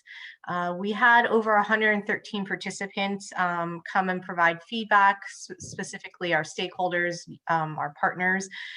We are gearing up to have a public-facing survey, just to kind of gather the public input. I think especially due to our outreach and engagement efforts, is highlighted by Director Omashakin, and as Marlon mentioned, on the equity front. So, we are also going to do some preliminary outreach to our public partners and to the general public, I guess. And we do have one more stakeholder workshop that we're working on geared towards our tribal partners, because we want to ensure that we have their input heard as well. So, we are waiting to see what the CAPTI framework is, and we are working with CalSTA on that, since that influences multiple funding programs at our department. And so, as all of you know, one of the questions has been about the ITIP. So we are looking forward to that update, and working with you guys still and CalSTA on that front. So that's really the main updates I have. The schedule itself hasn't changed. We're still aiming for the release of the draft in the summer, after we kind of get the chance to see what the CAPTI framework is. So that's all I have, Yvonne, really quick. Right, that was perfect. Waiting for the CAPTI workshop. Got it. So I Bill. look forward to hearing what you guys have to say there too, and working with you. Thanks. Bill, are you? Yeah, I had like 5 long things, and now fortunately most of them have been covered. But because most of them have been covered, I might use the privilege to ask Marlon a question about the CTP 2050. Marlon, last time we were on this call, we spent a lot of time talking about the aspirational versus fiscally constrained nature of the 2 plans, and I didn't hear you hit that issue in your overview. Do you hit that issue in the plan like was requested at this meeting a couple of months ago? Yeah, in short, yes. I'll be talking a little bit more about it at the commission meeting tomorrow. But I think one of the challenges is that, we have a legislative mandate to have the plan be an unconstrained plan. Right. But as part of the implementation element, we're hoping to close some of those gaps in regards to clarifying, how does a plan sort of translate from, aspirational sort of policy-driven plan at the statewide level, and how can we, work more closely with the regions on, what that gap is, and have that discussion. And so we're going to have that discussion more in the CTP implementation element, and we'll be more than happy to engage, the regions in regards to that discussion. Well, and just to clarify, we weren't asking for a reconciliation. We were just asking for an admission that it was different, and we proposed a reconciliation framework. We're in a hurry, so I will move on. Actually, I was going to spend a lot of time about highways and the COVID and some other issues that have all been hit on. So I'll just plug that the Regional Leadership Forum will be March 22nd and 23rd. Registration's open, and we're going to have former Secretary Anthony Fox as our keynote speaker, and he might have some insights what a Democratic administration might want to do in going forward. So that's it. Quick, you caught up with like 3 minutes. Thanks, Bill. Any quick questions for Bill? All right, Paul, are you with us? FHWA update?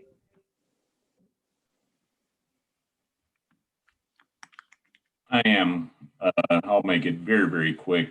I know we're far behind schedule, so I'll just give 2 personnel announcements. Tasha Clemens, she took a job in our Washington, D.C. headquarters office, so she will no longer be part of the California program. We will be advertising her position probably within the next month or so. And we also have had a vacant transportation planner position for quite some time that we will also be advertising soon. So that's all I have. Yep. All right. Thank you, Paul. CTC updates. Paul, you want to get us going? Yeah, I will also be very brief given the time. We are not recommending any positions on bills on state legislation at this meeting. There hasn't been a whole lot of transportation legislation introduced so far. And in terms of federal, we already discussed earlier the COVID relief funds. So I will end there. Wow, we're ahead of schedule already. Lori? Is Lori ATP or? I'm here. I'm trying to figure out the screen. Okay, so I had wanted to spend a little bit more time, but I think I'll be quicker since we're running out of time. For the ATP on this agenda, the only thing that that I wanted to point out is tab 51 is deallocations. That's on consent. What we're doing is we're trying to capture funds from all of the past cycles, anything that we need to deallocate so we can add to funding for this cycle. And so I think we're able to capture about 11 million. And so that's on the agenda. And then the other thing I wanted to let you know is that the staff recommendations, we are going to try to release staff recommendations on February 8th, as opposed to February 15th. So Lori, you're breaking up.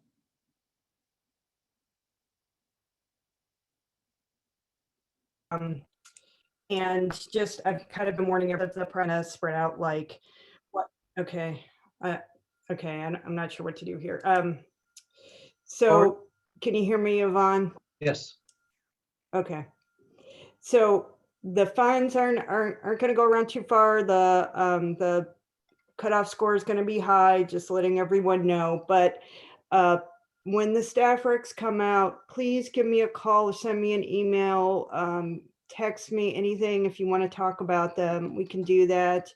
And also, we've also done a lot of analysis already on this cycle, and then also on the program as a whole. So if there's anything that you want to know about a region, a county, or anything like that. We've either already done some analysis or we can do it. So that's really all I had. And then we can talk more, I guess, next meeting. Okay. Look forward to February 8th. Yep. Teresa. Hi, just also very quick, just a quick update on the STIP. We are running short on funds. We may not have enough sufficient allocation capacity to fully fund the current year programming. We're continuing allocations though, we're not stopping, and working with budgets closely. We're not talking about allocation plan yet. Nor do I think we will this fiscal year, but hopefully it will be sorted out with a fund estimate. That means that we will be upfronting, if need be, from the future, the 22 STIP. So if you have a project that is currently programmed in the current fiscal year and you have delays, I'm going to ask that if you could possibly, if you know for sure, to consider requesting your time extension earlier rather than just waiting till June. It will still be effective as of June. So we just kind of want to have, you know, what funds we do have and what funds we don't have. And so that's it. Thank you. Thank you. Matthew? Hi, Yvonne. I do see Dawn Batista's hand up. I'm assuming that might have been for Teresa about her STIP update. Oh, sorry, Dawn? Yeah, just one quick comment on the STIP update and the looking at running short on funds. And that is that I would like to put in my pitch now to maybe consider in the fund estimate discussions use of Garvey for the 2022 STIP. That's something that's on the table, Dawn. So definitely. Okay. Jose Luis? Hey, yeah. Teresa, you and I have talked about this before. Would it be okay if we told you if there was a delayed project but didn't request an extension early, or if we request a certain extension now, do we have a chance to revise it before the June meeting? Because the background here is our sponsors like waiting till the last minute because they have the best information at the last minute about Right. how long to request for an extension. Yeah, and that's understandable, Jose Luis. So you can call me and we can talk offline. And you know, I just kind of want to get idea what a potential delays are and what it means to my bottom number. Great. Thank you. So everybody that has a 2021 STIP projects, please look at your schedule and contact Teresa if you can help. Thank you. Anybody else? All right. Matthew. Thank you, Yvonne. There are no real big updates to congested corridors or the local partnership formula or competitive programs other than obviously based on agreements. Angel, I think, elaborated on that a little bit earlier. So I will turn my time over. I don't see Alicia Sequeira's name on here, but I know she has a short line update and an LSR update. So I'll turn it over to her. Thank you, Matthew. So for short line rail, just to start off, we are going to be proposing our program adoption. Many of you know, and thank you, Yvonne and team, for sharing our staff recommendations that were posted on January 13th, recommending the adoption of all 7 projects that we received nominations for. This does leave us with a $750,000 windfall in still available program funds, but staying consistent with the original cost savings and closeout policy from which these funds originated from, which was our TCIF Prop 1B program. We will be recommending that these funds be utilized and transferred over to additionally fund in TCEP, our Trade Corridor Enhancement Program. So that's just our update on that. And there is further information again, and as always, in our book item that's available online, and we'll be giving more detail in the commission meeting. Additionally, before I hand it over to Celeste Acevas to discuss the expenditure reporting outcome and update that she's going to be providing at the commission meeting this week, I wanted to announce that on February 9th at 10:30, or I'm sorry, from 10 to 11:30, we are going to hold a local streets and roads virtual discussion forum for our guidelines.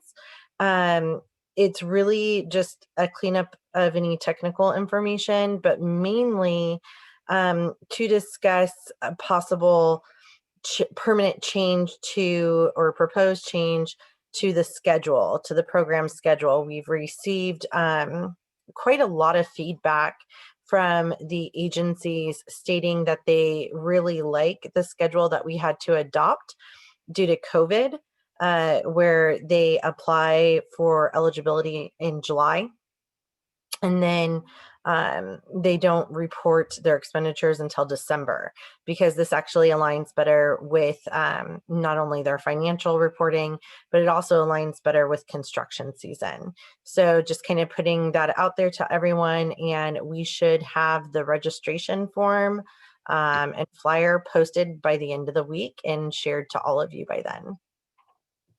And if there's no questions about what I just discussed, I'm going to go ahead and turn it over to Celeste, a member of our local streets and roads team. Thank you, Alicia. Good afternoon. I will be providing a brief update on the fiscal year 2019-20 local streets and roads expenditure report preliminary results. All 539 agencies submitted their reports. 507 jurisdictions reported on time, while 32 jurisdictions were outstanding due to COVID-19 pandemic. 32 jurisdictions were given until December 15th, allowing all 32 outstanding jurisdictions to submit their reports. Out of the 3,922 projects accounted for, 2,550 were identified as active within the reporting fiscal year, for which approximately $836 million in RMRA funds were spent. The 1,283 projects were reported as complete, 963 of which were for construction. The preliminary summary can be found in the book item and will also be posted to the Local Streets and Roads Program webpage by mid-February 2021. Any questions? All right, who's next on the commission? It's me, Hannah Walter. So actually what I wanted to do is just give you a brief update on our performance metrics effort. I'm leading a process for the CTC and where we're working with Caltrans to make some instructions for their performance metrics for cycle 3 SB1 applications. And the performance metrics are like congestion, throughput, safety, air quality, those things that you see. And so what the first part of that effort was a survey that was sent around by a consultant in early January, asking about how you calculate certain metrics. The extended due date for that survey is actually today, and I'm going to put the link in the chat. If you have any time at all, please try to fill out that survey. Even if you can't fill out all of it, you could just fill out like the portions that you know. That would help. And then the second part is that we're going to have a series of meetings where they're just technical meetings, and we're going to work on filling out a template that essentially has the source data and then step-by-step instructions for each of the required metrics. And we want those meetings to kind of be small so they can stay focused, but we also want the right subject matter experts for each of the metrics at the table. And it will involve regional agency staff. We are especially looking for like modelers and the staff who prepare the applications. And so if you are interested in being a part of any of those meetings, or you feel like you have a lot of information on any particular metric, then please email me and let me know that you want to be a part of those meetings. And yeah, that's it. Thank you. Okay. Who is next? Bridget? Yeah, I can go unless Anya or Christine wanted to go before me. If you don't mind, Bridget, just really quickly, this is Anya Allenbacher with the Local Partnership Program. Just wanted to note quickly that we don't really have any updates, but just wanted to note on your agenda, you have local partnership formulaic adoption. And I just wanted to note that that happened in December at the December meeting. But we are adding 3 projects into the formulaic program at the January meeting. With that, I have no more updates unless there's questions. Thank you, I'll Anya. turn it over to Bridget. Thanks, Anya. Okay, so I have a really quick sort of equity and planning update. First, just wanted to let you all know that at the commission meeting tomorrow, the commission will be considering the adoption of a racial equity statement. The draft statement is included with the meeting materials. If you have any trouble finding it, let me know and I can send you a direct link. Next, I have a quick update on the Commission's Equity Advisory Roundtable. Our roundtable will be convening kind of a soft launch in February. That will be limited to the roundtable members and select CTC and Caltrans staff. That will just be an opportunity for the roundtable members to get to know one another and talk about the schedule of meetings for the rest of the year. The first public roundtable meeting we are working to schedule in mid-April. And we're also working to schedule the rest of the meetings for 2021. So as soon as I have those dates, we'll be circulating those through our normal channels.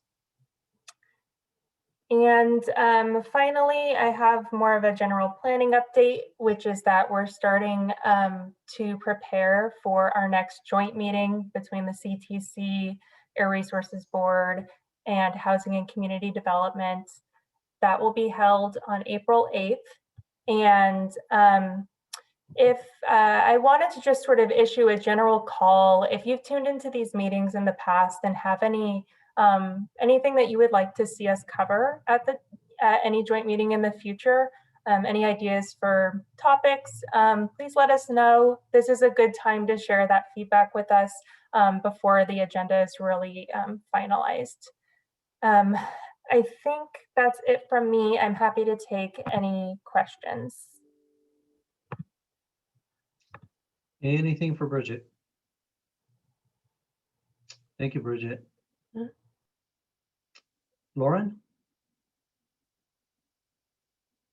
Anybody else from the commission, Teresa? I think that's it. Okay. Lori, did you want to add anything to ATP?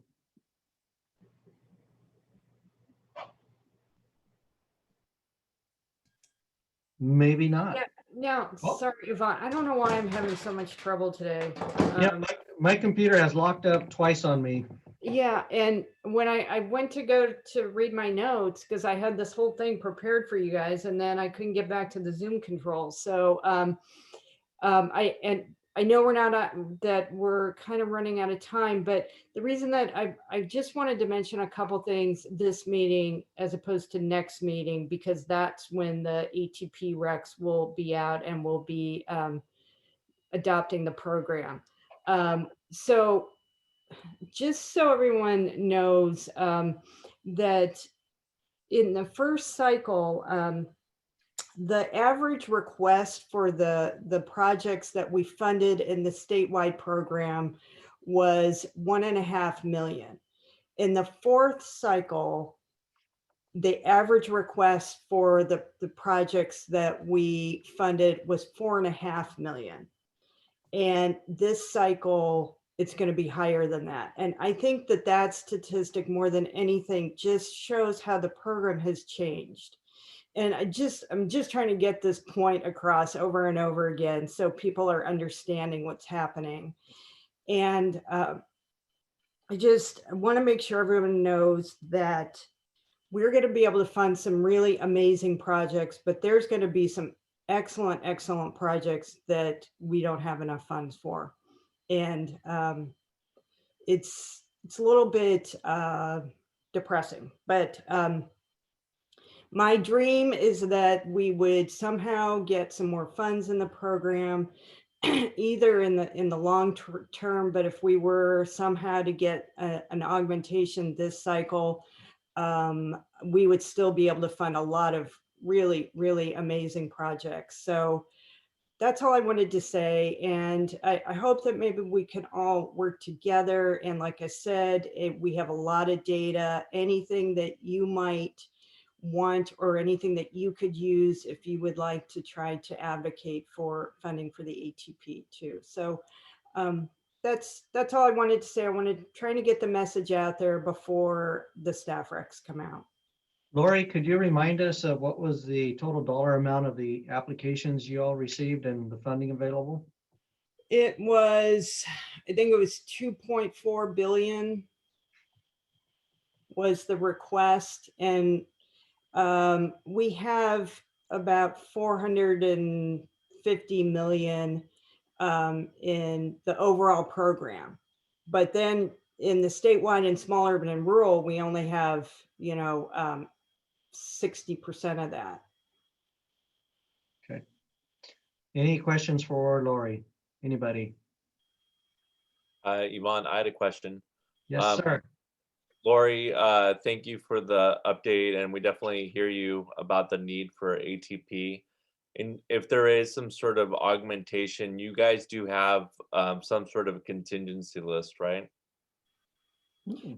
Well, the contingency list will just be the next projects down.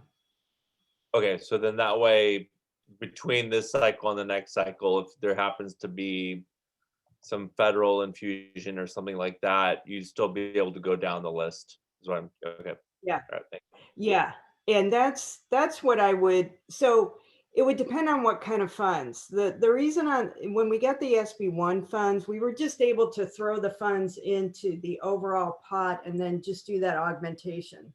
If we were to get something like GGRF funds, it's a little bit more complicated because ARB isn't involved in the project selection. So we might have to do things differently. But yeah, so I think that we could, even if we got a lot more funds, we would still be funding really, really great projects. They're just so different from the first cycle. They're just much more comprehensive and transformative. It's really quite remarkable, actually. Transformative. Mm-hmm. Jose Luis? Yeah, I was just going to point out, maybe it's the obvious thing. If you got some stimulus funds, they'd probably have a clock with them, and it might influence which particular projects you pick as you go down the scoring line. They might have to be pretty ready to go. So that's what we did if you remember when we did the SB1 augmentation, those funds were earlier funds too. So we did this kind of two-step process where we advanced anything that could advance and then saw what funds were freed up then to bring in more projects. So we could figure it out, I think, pretty easily. Right. So yeah. And then I'll have a lot more to share when the staff recs come out then. Thanks. Thank you, Yvonne. Thank you. Mike? Yeah, hi. Just a comment. I know the administration's been somewhat resistant to the idea, but it seems to me that a good funding source to boost funding for the ATP program would just to have additional funding come from the cap and trade program. So I'm not sure if that's something the regions could get behind and advocate for, but it seems like an easy and appropriate fix. Other regions, do you have comment on that? This is Paul from the CTC. We have been having conversations with one legislator's office on that idea. I mean, we've brought it up with many, but we do have one that is interested, as well as other stakeholder groups. So to the extent that RTPAs would like to advocate for it too, please get in touch with me. All right. Anything else? You know, running a little long is one of the reasons I push the meetings from 2 to 4. It's easier to stay a little bit after 4 than a little bit after 5. Yeah. That's it. That's a wrap unless somebody else has something else. Anything? Any announcements? All right. Thank you all. Thank you all for coming. Thanks, Yvonne. Thanks, Yvonne. All right. Good to see Thanks, everybody. everybody. Good luck again, Luke, and congratulations. Yes, Thank you. congratulations, Luke. Bye, Luke. We'll Bye, schedule Sergeant. something. We're gonna schedule something. Sounds great. Let's do it.